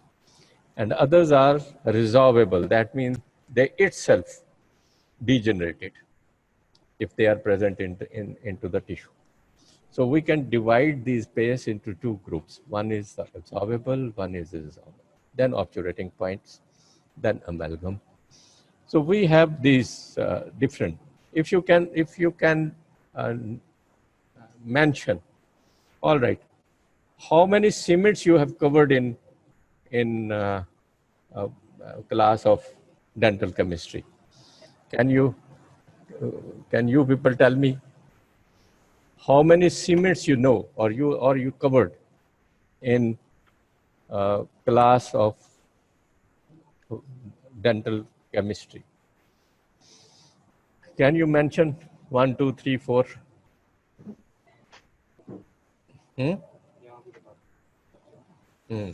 ये कौन कर रहा है? Syed Umaid Ali ji. Syed Umaid Ali, you know about the cements? All right. Seher ne kaha 5 types. 5 types. Siratul Aruj. Tell me how many types you know about. Name the cements which you know till today. Zinc phosphate. Oh, very good. Any other? This is the most popular cement which we are using in dentistry. Eugenol. Which eugenol? Eugenol itself is not. इसको on करा इस पे lecture. उनको क्या ये on करता है? Resin cements. What do you mean by zinc oxide eugenol cements? All right, it's good. Resin cements. Resin mean resin. Resin mean it's a. But there should be a name of resin cement. Which cement? Zinc oxide, glass ionomer cement. Yes. Then any other cement or any other material with which we can accept amalgam. Composite resins, right. So now it is clear that we have zinc oxide eugenol cement, we have zinc phosphate cement, we have copper phosphate cements, we have this glass ionomer, then compomer. We modified this glass ionomer cement. Then there are different kinds of composite resins. So we can choose these materials, and when we are choosing this material for the repair of the tooth or for any cause, we should keep in mind that what is the situation on that particular tooth, and according to that we are choosing this, jumping from one cement to another and one procedure to another. Say about if it is an anterior filling, we need, but for cosmetic reasons we are jumping to composite. So they have their biological properties also. Say if I'm saying zinc phosphate cement. If phosphate cement, why we are using phosphates? Is there anyone can comment on this? That we are making phosphate cements. Here I would like to give you one very interesting. It's not a bonding agent. Bonding agents are something else. I'm talking about the phosphate cements. What is the reason of using phosphate? Cements, you will be surprised to know this, that all cements, basically these cements are a plaster of Paris. That is a hard plaster. When we are mixing this with water, it is going to be hard. There is a reaction in between this. All cements, they are containing this plaster of Paris in it. Then we need some biological aspects of that. Say about some cements are therapeutic cements, they repair. Some cements are only for the making a structure of that particular area. When I say phosphate cement, that means we know this. And last time I was talking about this, that we are jumping from one material to another, keeping in mind what is the chemistry of the enamel or a dentine. So enamel, we know it's composed of, or a dentine, we know that it is composed of phosphates. 55% of the tooth is phosphate, 37% is calcium. That is why we are using this phosphate cements in dentistry, and copper phosphate or zinc phosphate. Zinc is a very, very important role in medicine uh, in a human body. We know this. So we are using zinc oxide, or we are zinc phosphate. Zinc phosphate. And I told you that normally these cements, all cements are plaster of Paris, the reaction of 1 and 2. When we calculate the pH of that, the pH of phosphate and that powder is alkaline. So we use acidic acids, phosphoric acid, to neutralize that uh, uh, alkalinity of that particular cement. That is how we are making these cements. So when we are talking any material which we are using in human body, we need some other things also to use in these. We when इसको खत्म कैसे करेंगे, इसको एक side पे ले जाने, इधर कर दे इसको. So zinc phosphate cement or copper phosphate cement or any other cement. If I'm saying zinc, we are using zinc oxide, and in next few minutes I will tell you why we are using zinc and why we are using oxide into these, or why we are using zinc phosphate. Phosphate, I told you that we are using only for this, that main ingredient of the tooth is phosphate. So zinc phosphate cement is a very popular cement, and we are using like that. We have EBA, ethoxy benzoic acid also we are using instead of that, and zinc oxide eugenol. These are normal cements which we are using. And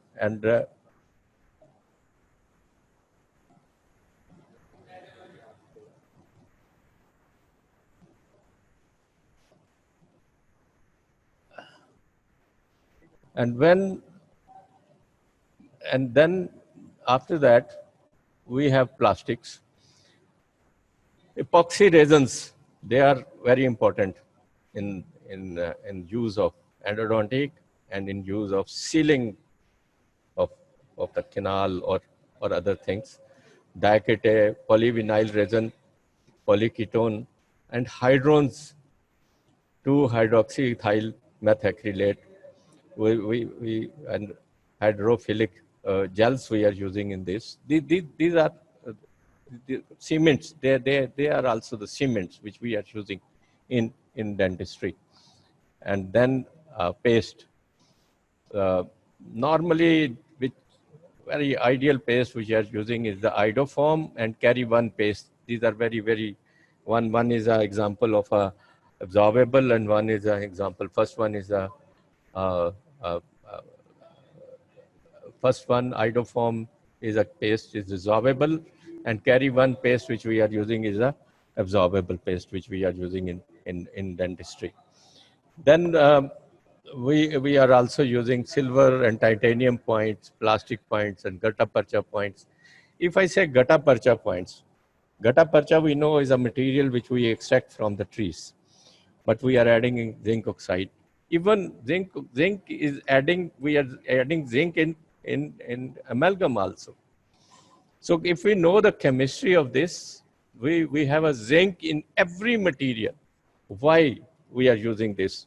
You know, if I say now, talking about all these materials, plastics, zinc oxide phosphate, zinc oxide eugenol, why we are using eugenol cement, eugenol into this zinc oxide, and what property we wanted to gain from that.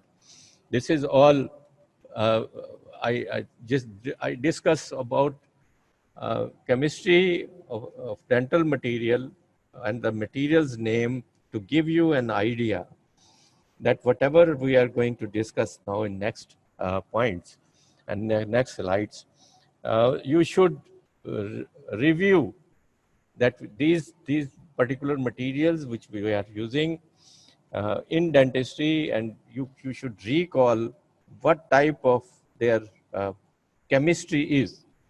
What are the ingredients we are adding into this? That, like if I talk, I told you about the cements. That cements are basically um, powder like a plaster of Paris. Then we are adding some antiseptics into that to kill the bacteria. Then we are making by use of phosphates that the property should be near to the property of the enamel and a dentine.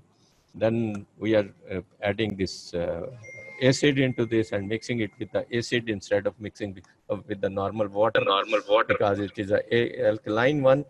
So we are mixing it with the acid, making a normal pH. Now here one point I want to tell you. It is a very important point. You know, whenever you discuss about the properties of the material in chemistry of dental material, they said in every properties of every material that follow the instruction of the manufacturer. You know, if you are using, when you are mixing a cement, you are using acid more, mean you are changing the pH of that. If you are using the powder more, then again you are changing the pH. That means it is very important that you should follow the instruction of the manufacturer, how much acid and how much powder should be used to mix that to get ideal pH for filling, for material. So these are simple points which I am discussing with you, and the importance of these points are very much in dentistry. So if you are putting acidic media into the dentine, means you are going to be desolate. That we have already discussed in previous lectures, that there will be a dissolution of the tissue like caries. What is caries? Caries is a dissolution of the tissue. So acid base, that is an acid base reaction over there. And if you are putting this alkaline one, the powder more into this, that means again the pH will be different and it will be a problematic later on for that particular area. So this chemistry, keeping all this in mind, that what is a materials and what are their chemistry, and where we are using, why we are using in particular cases, and not jumping from one material to another one, and one procedure to another procedure also. So story of dental material or this pharmacology that start with this, that we should have neutral material. And in dentistry, remember one thing, zinc oxide is the neutral material, is the only material on earth. Which one is the neutral material with neutral pH?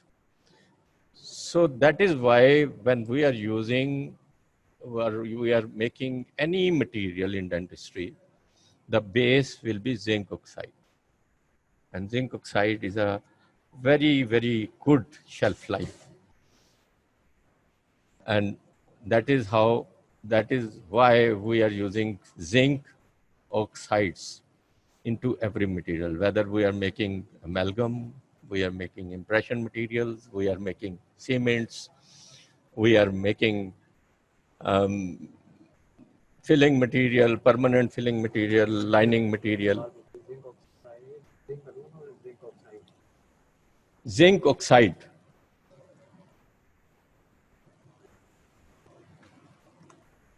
The question is zinc oxide or zinc. Zinc is a very important role in human body. We know, everybody know about it, and you have already discussed. You have already. So, if I'm saying I'm starting the making or a chemistry or a biology of the dental materials in dentistry, that starts with zinc oxide. Making a paper, this gutta percha point, zinc oxide is there. Making a impression paste, zinc oxide will be there. Making a cements, zinc oxide will be there. And let me say one thing, that when I'm talking about the permanent filling or a material used in dentistry, the base will be zinc oxide. But sometimes, if there is any disease process appearing in dental tissue, then we know this, the pH will be low, pH will be acidic. So for that, it is necessary for us to use one material that should be alkaline. The ideal alkaline material will be calcium hydroxide. These two materials are very important. Neutral material and having a long shelf life is the zinc oxide. And the other one is a calcium hydroxide, which is alkaline. Whenever we feel that there is an acidic area in the disease, and normally diseased, they contain acidic areas, then calcium hydroxide will be the answer to use over there. So I'm talking about the filling. We have already covered this cavity preparation into these lectures. If we are digging a cavity and we feel that we have to leave some carious lesion intentionally, because if we will remove that, that means there is then other problems arises. There may be involvement of pulp or ortho. And if there is a carious lesion, we know this carious lesion is an acidic phenomenon. There we will use the cements which have the base instead of zinc oxide, the base with the calcium hydroxide. Calcium hydroxide has one drawback, and the drawback is that it has not a good shelf life. So we will use this calcium hydroxide materials. With those materials which they have the calcium hydroxide base, we will check it on the list. This is a zinc oxide base or a calcium hydroxide base. If it is a calcium hydroxide base, mean it is not for a permanent filling. We can use this for a therapeutic reasons, for a medical reasons. If we are using this calcium hydroxide materials, those who have base of calcium hydroxide, is because of their short shelf life, will never use them as a permanent material, but for therapeutic reason, we should use them if we feel that there is acidic media. Then calcium hydroxide cement we will use, and that will neutralize that area, and we have the chance that we can prolong that particular disease or a pathology into the tooth. So these two materials, all chemistry of dental material, that chemistry of dental material that revolve around these two materials. And we are making the material. Now, after talking about these materials, that these are the zinc oxide is the neutral hard material, and calcium hydroxide is a alkaline material. Wherever we feel that there is acid, we are using this. The next, what are other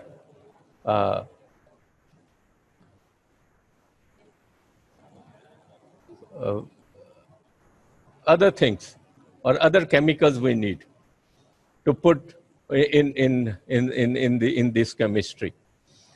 You know, I talked about this, that this is a plaster of Paris, this is a zinc oxide, which we are using into this, and we are making cements, we are making composites. You know, if I say composite, you ever note this, that what is the formula of this composite? This is bisphenol methyl meth acrylate. So when I say bisphenol methyl meth acrylate, this is a combination of antiseptics, antibiotics. So this is the what is important. Other important things in chemistry. We are using antibiotics. We are using antiseptics. We are using steroids. Then we need analgesics, sedatives, or anesthetics also into this. So when we are making the materials and making a formula of these materials, we are also concerned with these 3-4 things.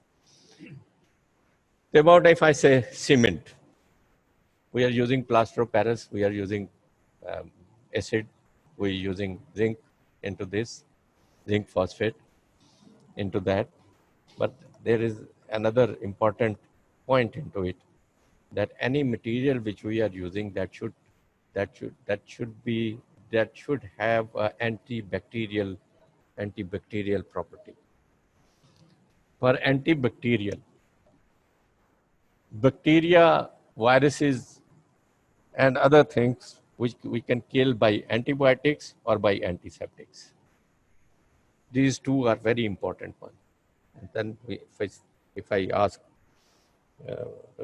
if you can remember, and you have already, I know, I'm sure about it, that you have already covered this antibiotics and antiseptics into your pharmacology lectures, and you are familiar with this. So question, very, very easy question if I ask you people. You have already covered this dental material, you have already covered this pharmacology, and now question is, what is antibiotic? If anyone of you can tell me, what are antibiotics? What is antibiotics? And what they are doing?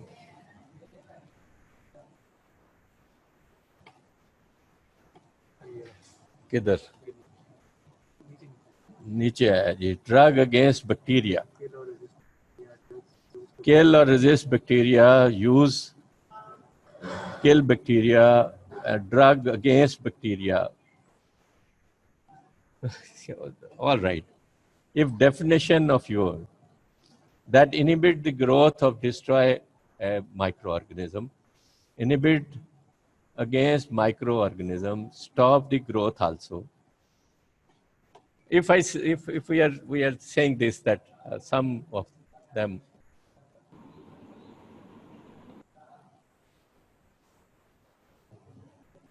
वो किधर गई मेरी slide यार, एक slide gap कर दी तूने। नहीं यार, हेलोजन की बात ही नहीं हो रही, इसकी बात कर रहे थे हम, तो वो एंटीबायोटिक की और उसकी बात कर रहे थे, वो किधर गई? तू छेड़ता है चीजों को, और वो तूने स्लाइड मेरी उड़ा दी है। तो सही, वो आगे पीछे हुई है, तो क्यों छेड़ता तू? मैसेजेस आपको दिखा रहा था। नहीं, मैसेज तो देख रहे हैं, ठहर जा यार। हाँ हाँ, बेटा बात सुनो, मैडम एक सेकंड कराएंगे, इसको जरा ओपन करते हैं, फिर ये शेयर हो रही है, जरा देख किधर गया है इसका।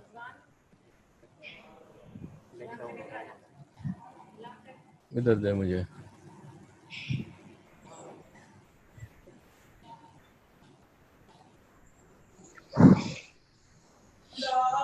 आपने वो एक स्लाइड मेरी गैप कर दी। एक स्लाइड आगे पीछे हो रही है, वो जरा देखना। एंटीबायोटिक्स और एसिड,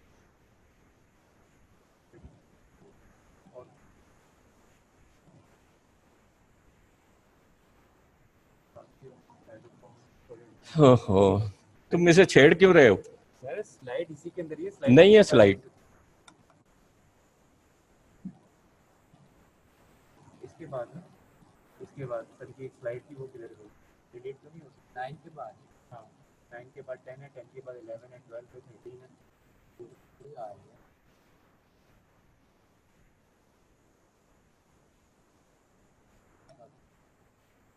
सबसे ऊपर जाइएगा ना,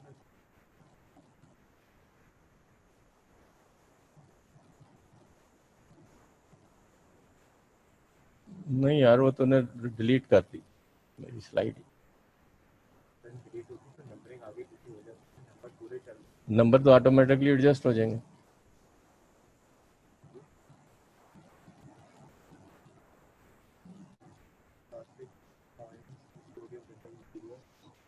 All right, students.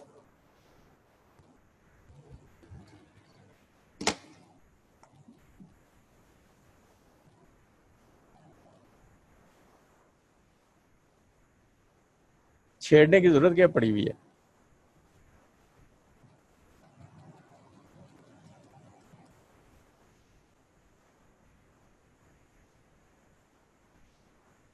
All right, students. We have some problem of this. That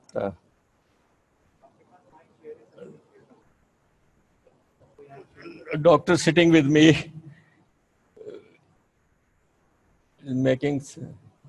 Sure. So I was talking about antibiotic. You told me that antibiotic can stop bacterial growth. What we can say that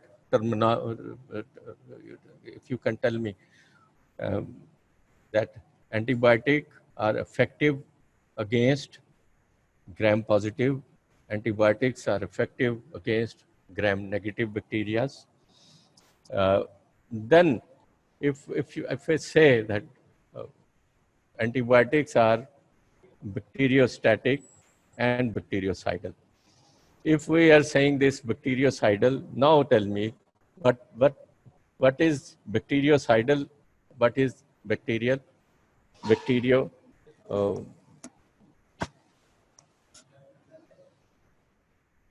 इधर इनका किधर है answer आ रहे हैं? Sir कोने में आ रहा है, मोड के ऊपर, चैट के ऊपर। सर ये चैट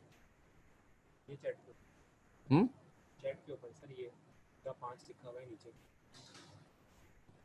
5 किधर लिखा है? ये सर जी इस पे क्लिक करो। You told me that bacteriostatic mean stop the growth, and bactericidal mean they kill.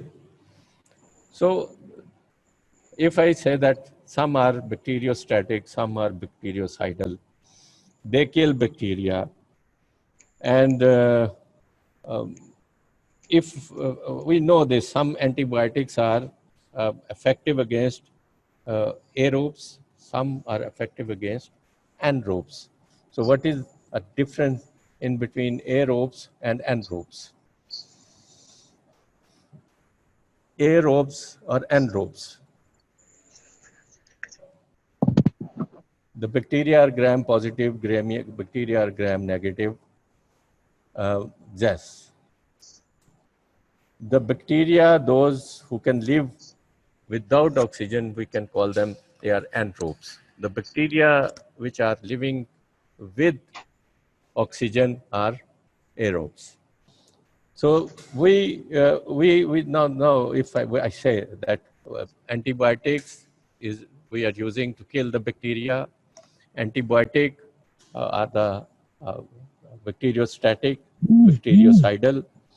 They are effective against gram-positive, gram-negative bacteria. Some are against, we can use them against the gram-positive. Some antibiotics we are using for the gram-negative. And the antibiotic, we are killing the bacteria of aerobes and anaerobes also. So, and this is a antibiotic which we are using. Then if I ask you, what is antiseptic? What are antiseptics?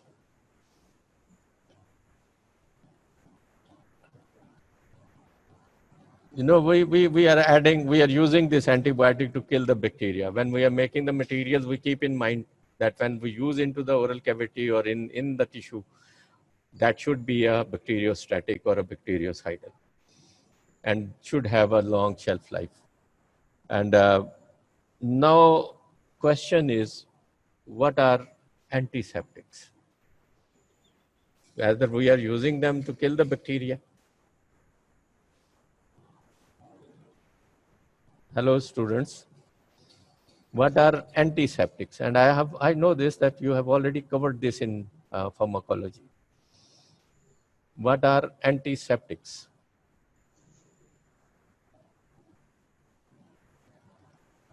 No answer. Anti-infection.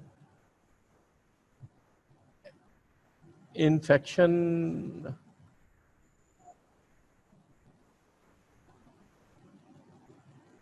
Both these drugs, nitrosaminic acid, no, prevent growth of bacteria. The growth of bacteria. It is killing the bacteria. Antiseptic substances that stop or slow down the growth of microorganisms. No. Prevent growth of organisms.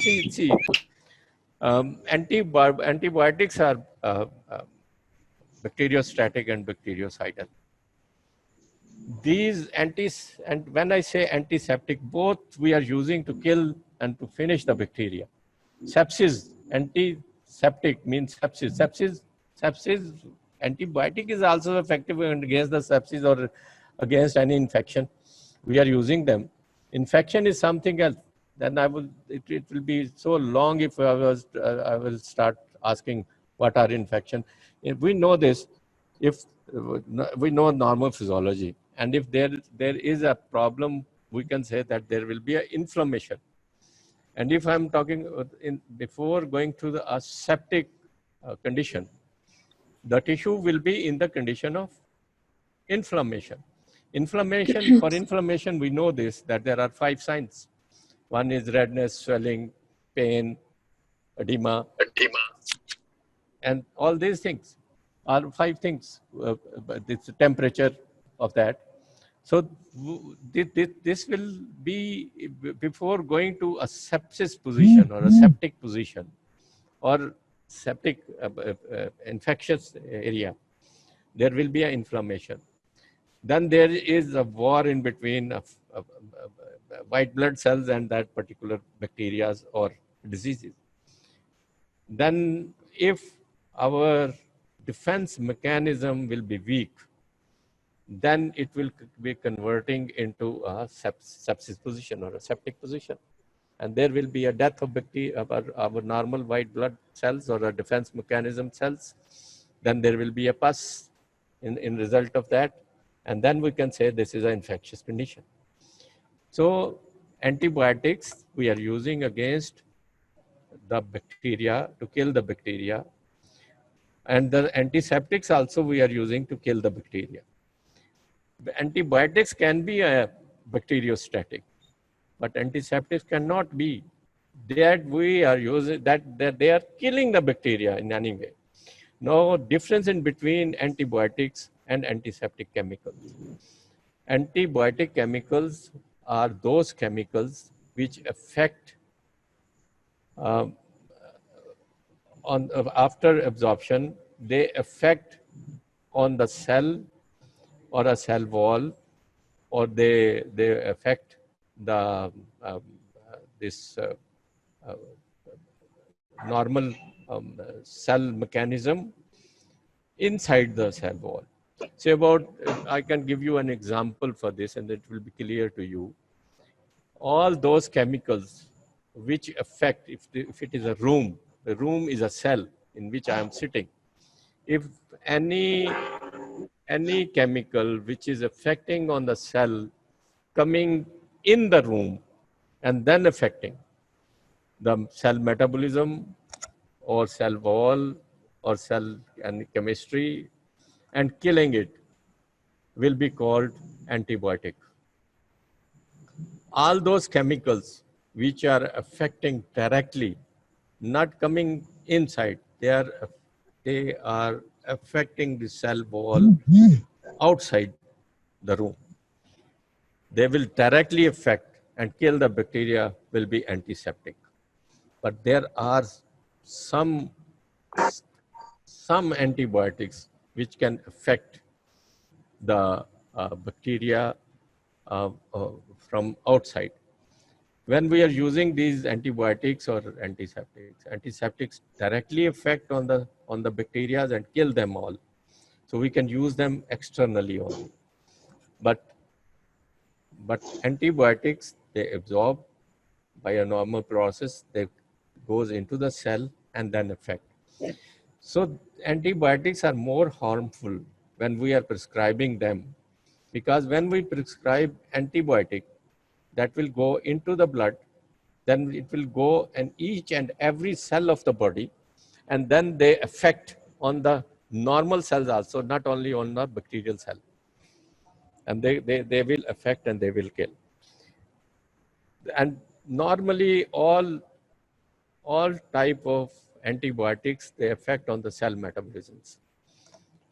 When we invented this penicillin, and we said that it is a remarkable drug, the reason was this, that it is the only antibiotic.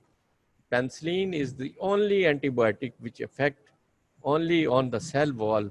It is not affecting on the metabolism of the cell. That means it will be more safe drug when we are using an antibiotic and going into the body and in each cell of the body and on the bacteria. It is killing the bacteria, not affecting the cell metabolism. It is affecting onto the cell wall, and you know, instead of reaching to the cell wall from inside, um, our phagocytosis or our self-defense mechanism was so effective that it can overcome onto that one. But if we know this, that there is a biggest reaction in between in this drug, and that is there may be a sudden death if it is affecting the cell walls, because each and every cell of the body is going to be affected by this drug, and it is very dangerous if it is reactionary in the body, and when we are using these penicillin derivatives. So that is that these are the drugs which we are using.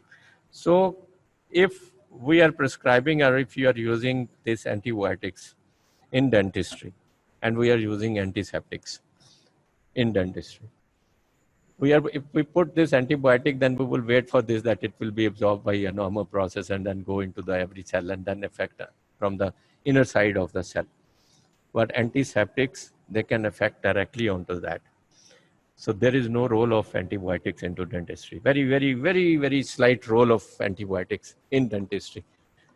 There is a role of antiseptic, because they affect on gram positive, gram negative, or anaerobes or aerobes, and directly affect the cells, and they can kill the cell. When we are using on the normal skin or a normal tissue, it is also killing the normal tissue also. And that is again helping us to give an ideal area and killing and removing all the bacterial effect, and then giving us a clean area to repair that tissue. So antiseptic have a very, very important role. And when we are making or using this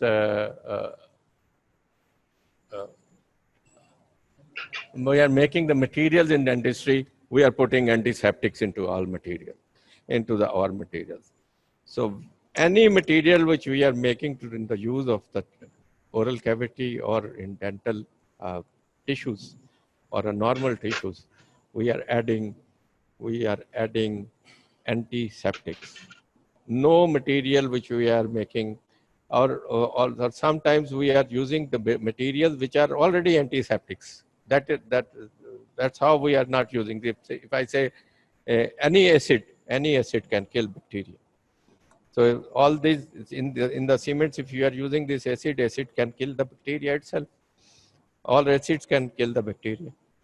So we are making the chemistry of the material by use of all these. And in that slide, I have shows you that we need analgesics also.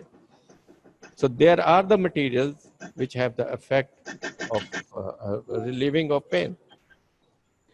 So our materials, which we know about when we explore this, that what is a chemistry of that particular material, we found these things.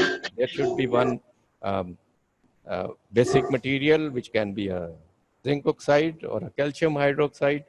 Then we are putting some antiseptics into that so that it can resist against the bacterial actions into that. We are making, we are putting sometimes this analgesics into that, because we always fight with the pain, pain, and we need some sedatives. Then there may be an inflammatory condition, and to overcome onto that inflammatory condition, the use of steroids is also. So whenever we are selecting the material, we keep intention on the area where is a disease, which type of disease it is.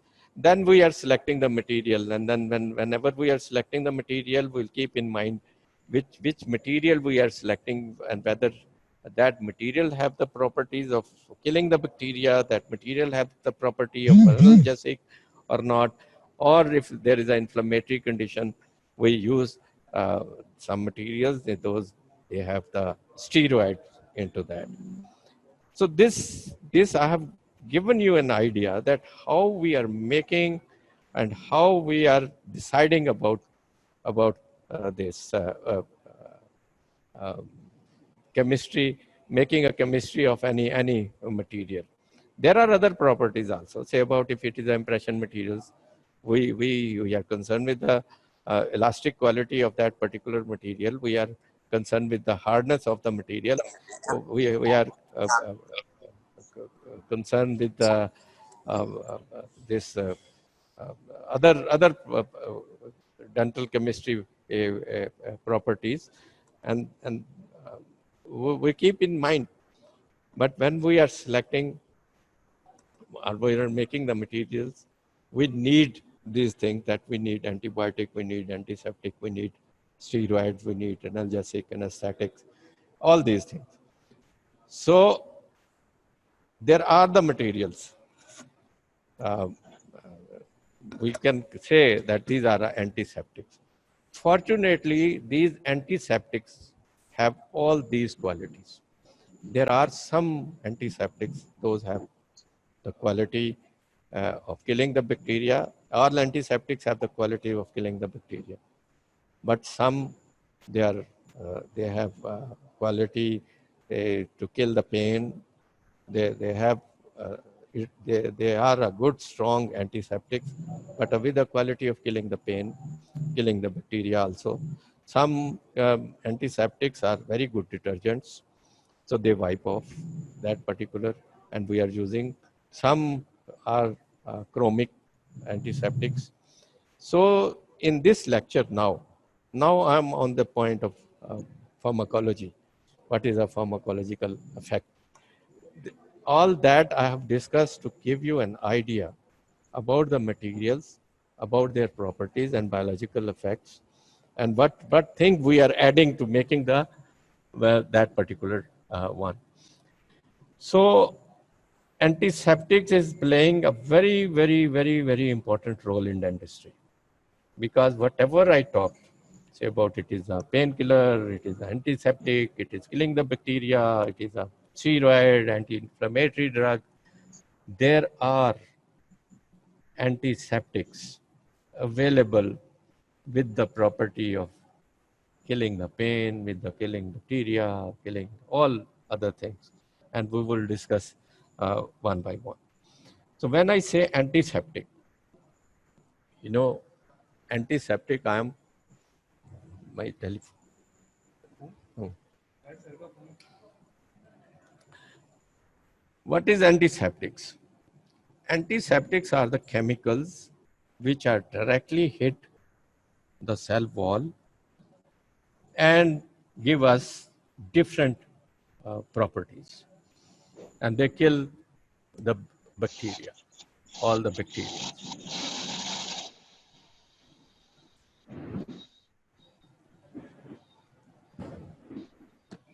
Killing the bacteria. They have the property to withstand against uh, pus, blood, fluids, and even they are effective. Some antibiotics or antiseptics are there to effective against soaps, detergents, organic materials, and blood, and all these things. So this is we can say the antiseptics are the materials which we can use in presence of all these things. Because if you are using antibiotic into pus or into a material which is a detergent one, they will not be effective until or unless they are not absorbed by the tissue or and go into the tissue. So these antiseptics are very, very effective when we are using this, and we all these for that material we can say that they should have these properties, that they should be effective in this. Then when we are using it directly onto that, then we should have the quality of that particular the materials, that they should have the quality that they are not making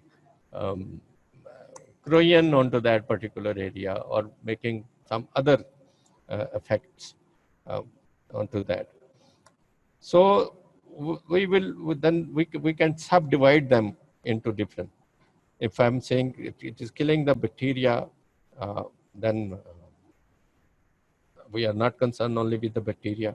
We are also concerned with the uh, viruses also. There are different groups or different chemicals available. Now, one by one, we will discuss about it, and then you will come to know that how we are making the materials and what we are putting into that. Then there are some antibiotics which are effective against viruses. And those antiseptics are, we are putting them into one group. That group is known as a halogen group.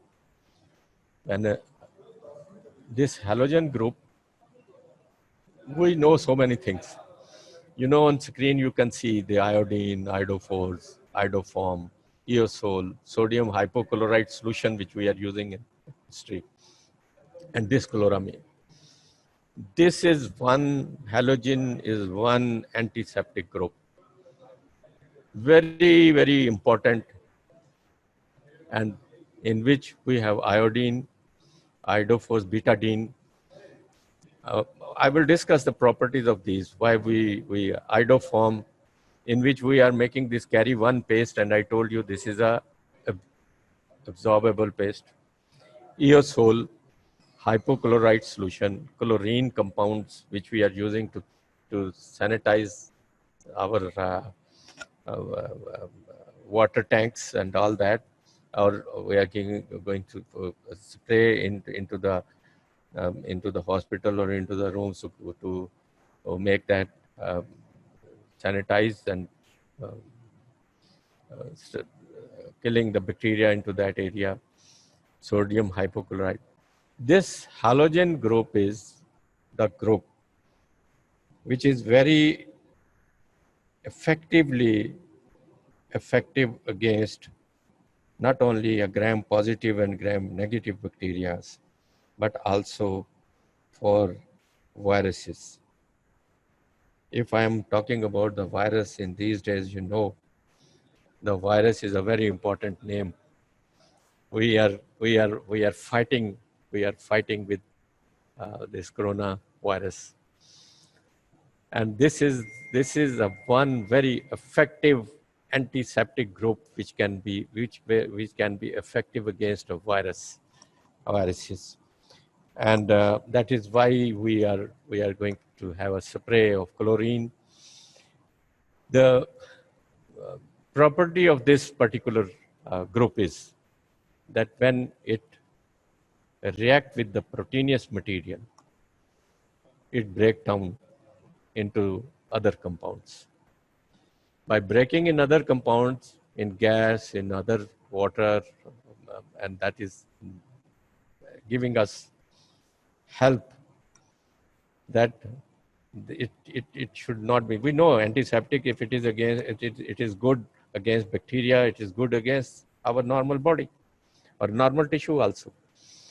So when it breaks down after mixing with the proteinous material and converting into a favorable compounds like a gas or a water or all that, it will be very, very effective antiseptic wherever we are using.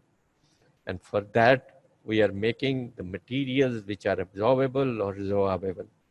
When we feel that there is a pus or an inflammation or a proteinous material available and we are using this particular antiseptic, it will go, when we are using that, it will react with that, and that will split into other compounds and the normal compounds, and it should not be harmful.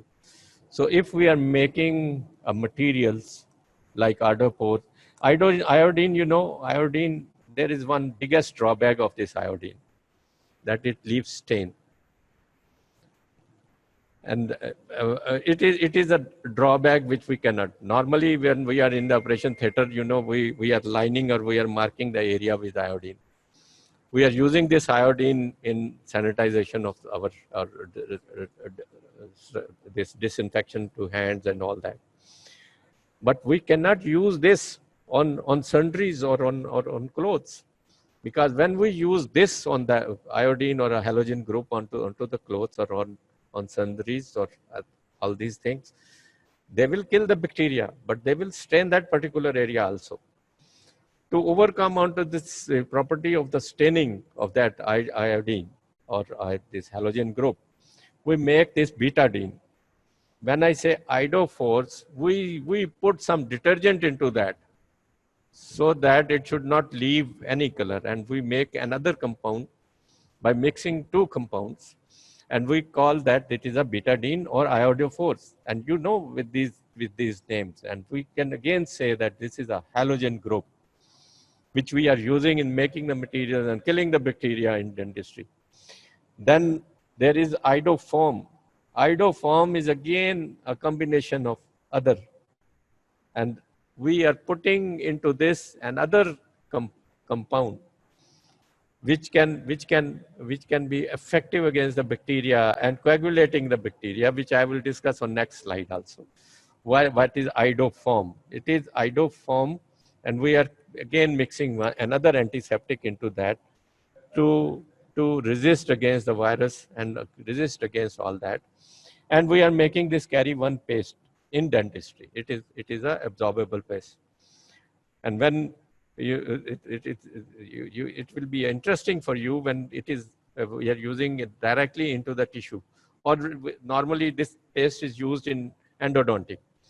And when we are putting this into the root canal and we are pushing it into from the apical foramina into the tissue, that will be absorbed by the phagocytosis. So this is very, very effective paste which we are using in dentistry by mixing two antiseptics, and we call it that it is iodo. Then we have aerosols. Aerosols, we have two solutions, hypochlorite solution and chlorine compound. Normally we are using it for spraying into the buildings and all that.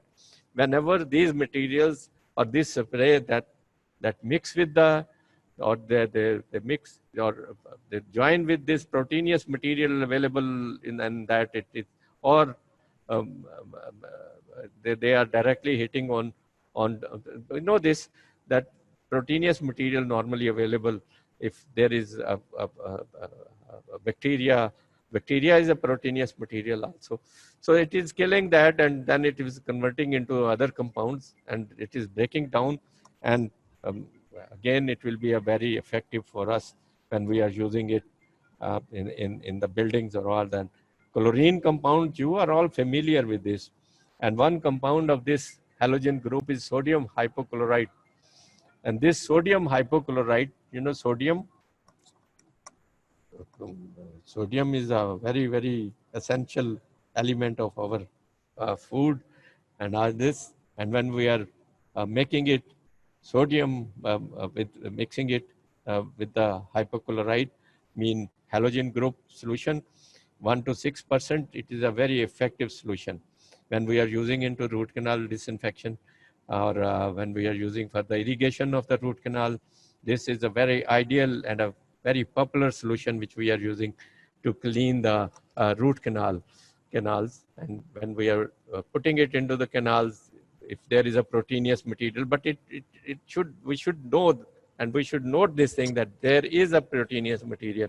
If there is a proteinous material, pus or other blood or pus or all that, and we are giving irrigation with this material into the root canals, that means it will react with that proteinous material, it will break down and give us an ideal condition over there. So it is a very important. Then chloramine, we are using this chloramine. We are not only using it, chloramine, only into this. There are so many medicines which we are making with this chloramine. And again, this chloramine is very, very effective for us, especially for the upper respiratory tracts. And we are using this, and there is a pus for an infection over there, especially in the throat or all that. Chloramines are very effectively against gram-positive and gram-negative bacteria, because these antiseptics, they are not going to distinguish in between the gram-positive or a gram-negative bacteria. They kill every living tissue, affecting directly onto the cell walls, and they are killing all that. So this group is a very important group, and for that we are again making so many drugs in dentistry because of their bactericidal properties. 1% alcohol solution and iodine, mixing with the iodine solution, about 2.5 gram of iodine and 2.5 gram of potassium iodide.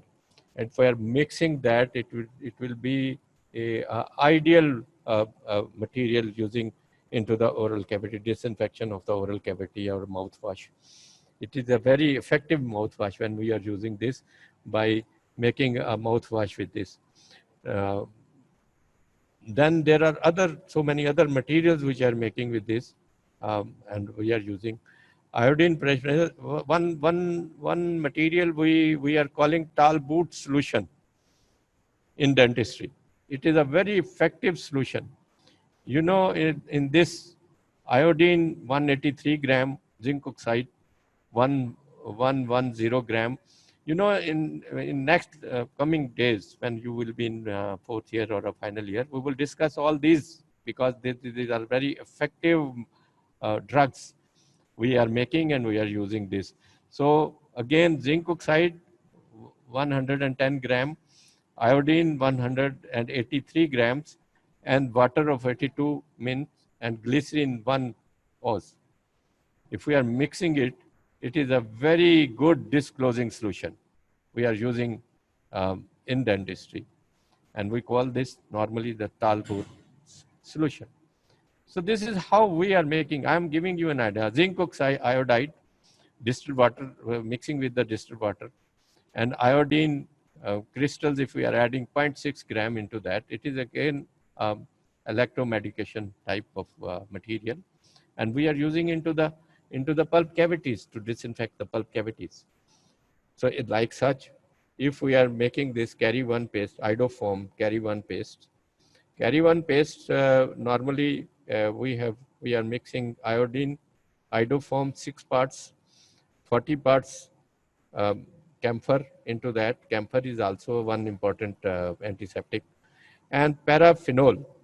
Now next for next group, I will be discussing about the phenol group, and we are mixing this phenol also. You know, when I say iodoform, for formalin, form mean formalin. We are formalin group we are adding into this, and we are mixing it and making these paste, and these pastes are the absorbable paste, um, and all resorbable pastes are also made by this halogen group, because it when it react with the proteinous mass, it break down and automatically resorb. Or we are making this absorbable paste in dentistry, and all these pastes which are available for disinfection of the root canal and all this is a halogen group. And okay, so this is this group we have discussed. Today I discussed with you for कौन सा है? Sir यहाँ अभी click ना कीजिएगा, यहाँ रखें sir, stop share के ऊपर रखें।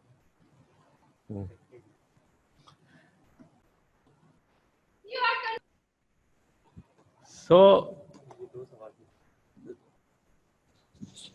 irritation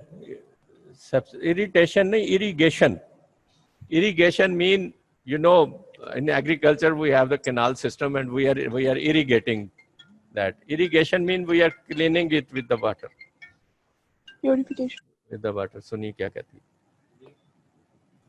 Antiseptic properties of iodine not change when we add other things like detergent.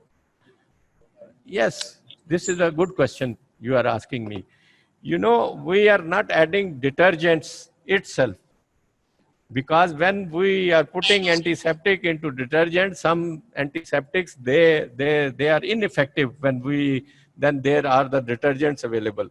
We are using those antiseptics, those some detergent qualities. We will discuss in next slides also.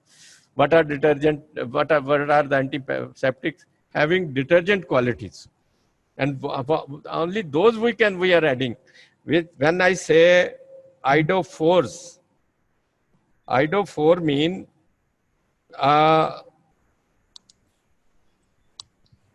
iodophores mean that we are mixing some ammonium compounds.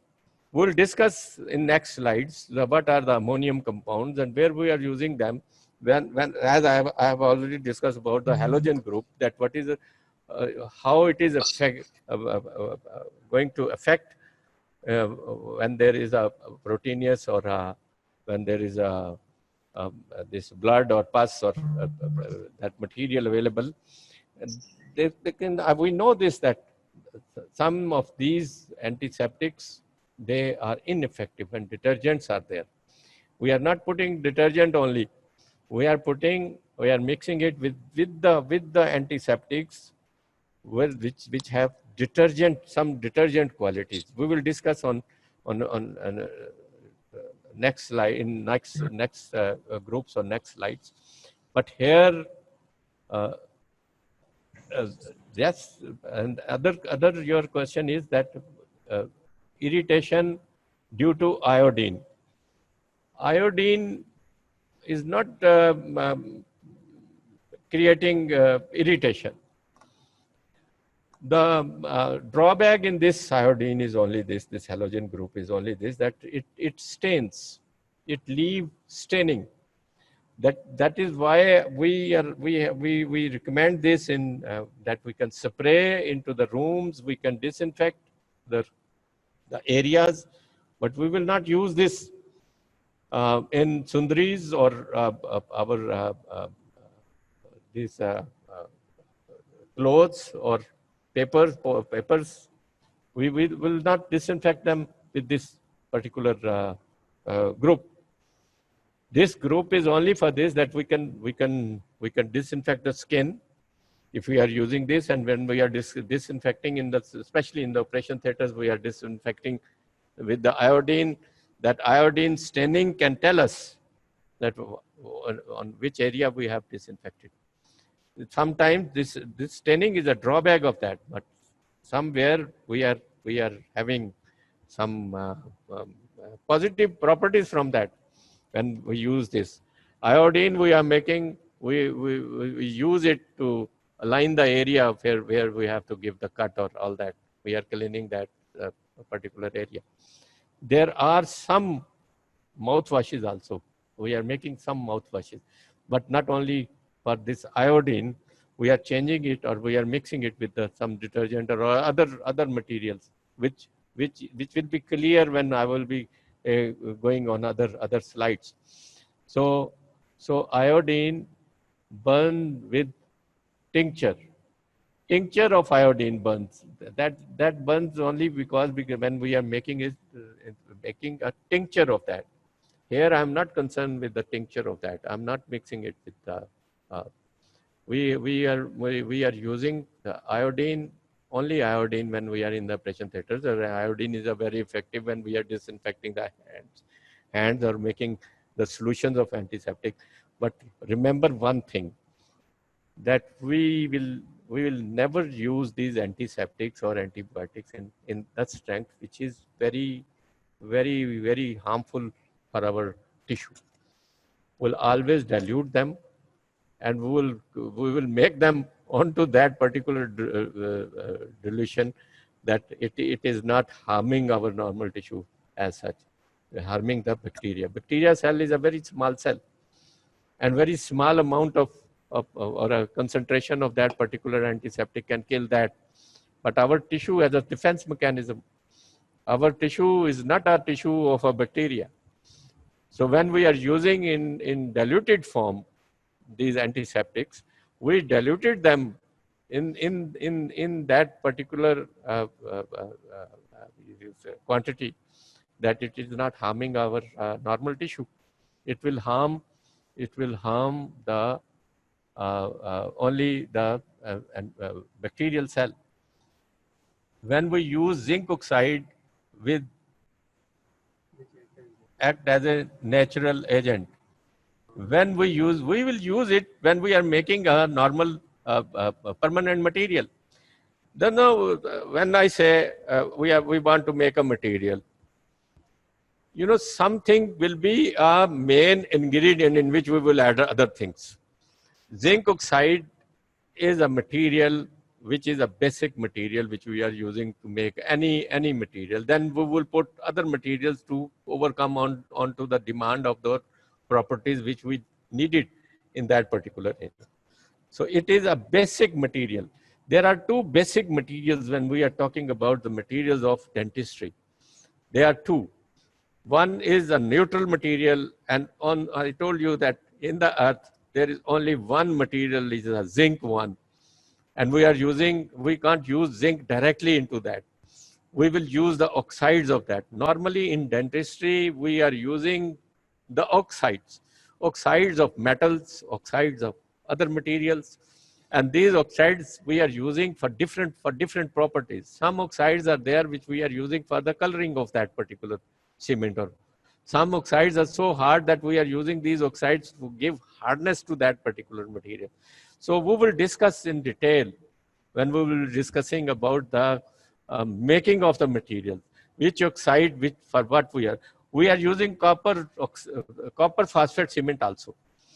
This copper we are using because the copper have a antiseptic properties. And when we are going for the cementation of the crowns, because we know in beneath the crown there will be no other self-cleansing process or a brushing process. So it is advisable that we should use a cement with the antiseptic qualities so that there should not be invasion of bacteria into that. So that is how we are selecting the materials for different purposes in dentistry. So we will discuss it in detail. But here today or in these lectures, I am concerned with the pharmacology of the material. Pharmacology means what materials we are using for what purpose. Here today we have discussed the halogen group. Halogen is an antiseptic, very effective antiseptic, and we can use to make some materials with that, with the quality of killing the bacteria.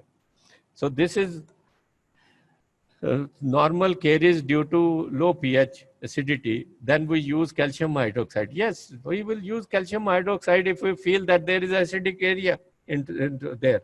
and we put the neutral material, the acidic process will be continue on that particular area, and it will create a problem.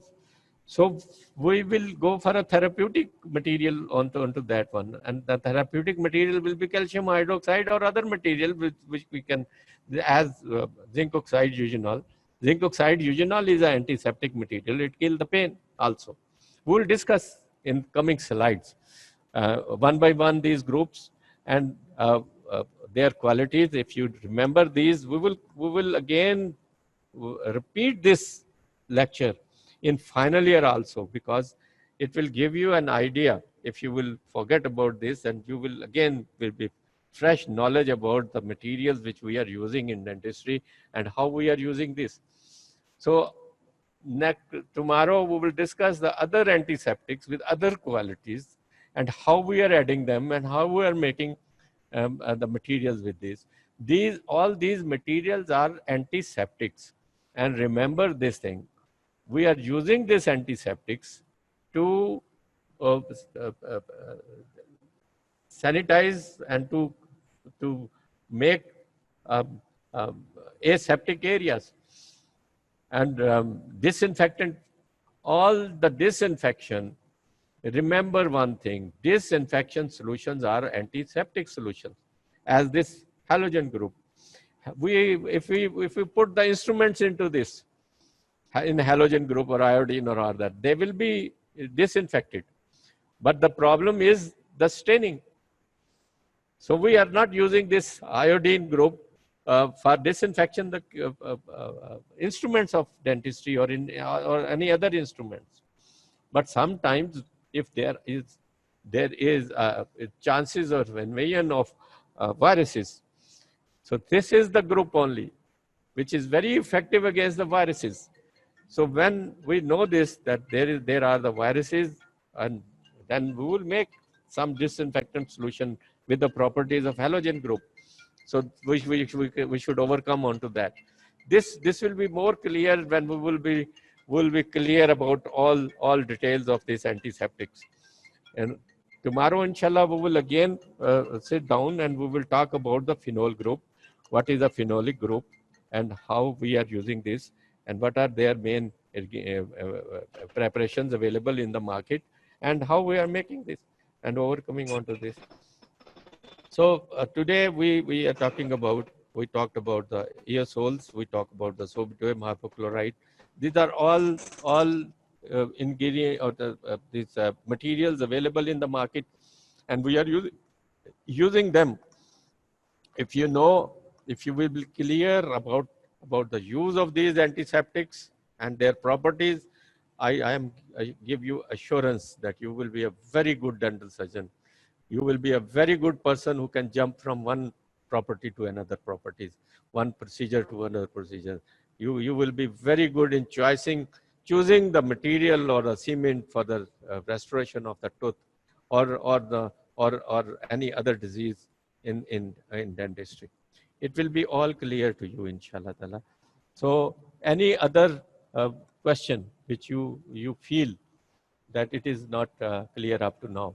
I have given you an idea what is a uh, dental materials, uh, how we are making them. Today, I'm not concerned with this, that cement has the properties of that, which you have already talked or already read in chemistry of dental material. We are using we are now talking about their biological effects. Inshallah, it will be more clear in tomorrow at 1 o'clock. We'll discuss it and we will talk about it.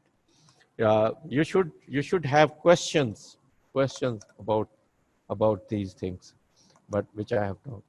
You should review on internet or on other things, and then I will answer those questions also when we will be discussing that. Okay. Anything? Okay, Khuda Hafiz. We'll meet tomorrow, inshallah. Assalamu alaikum.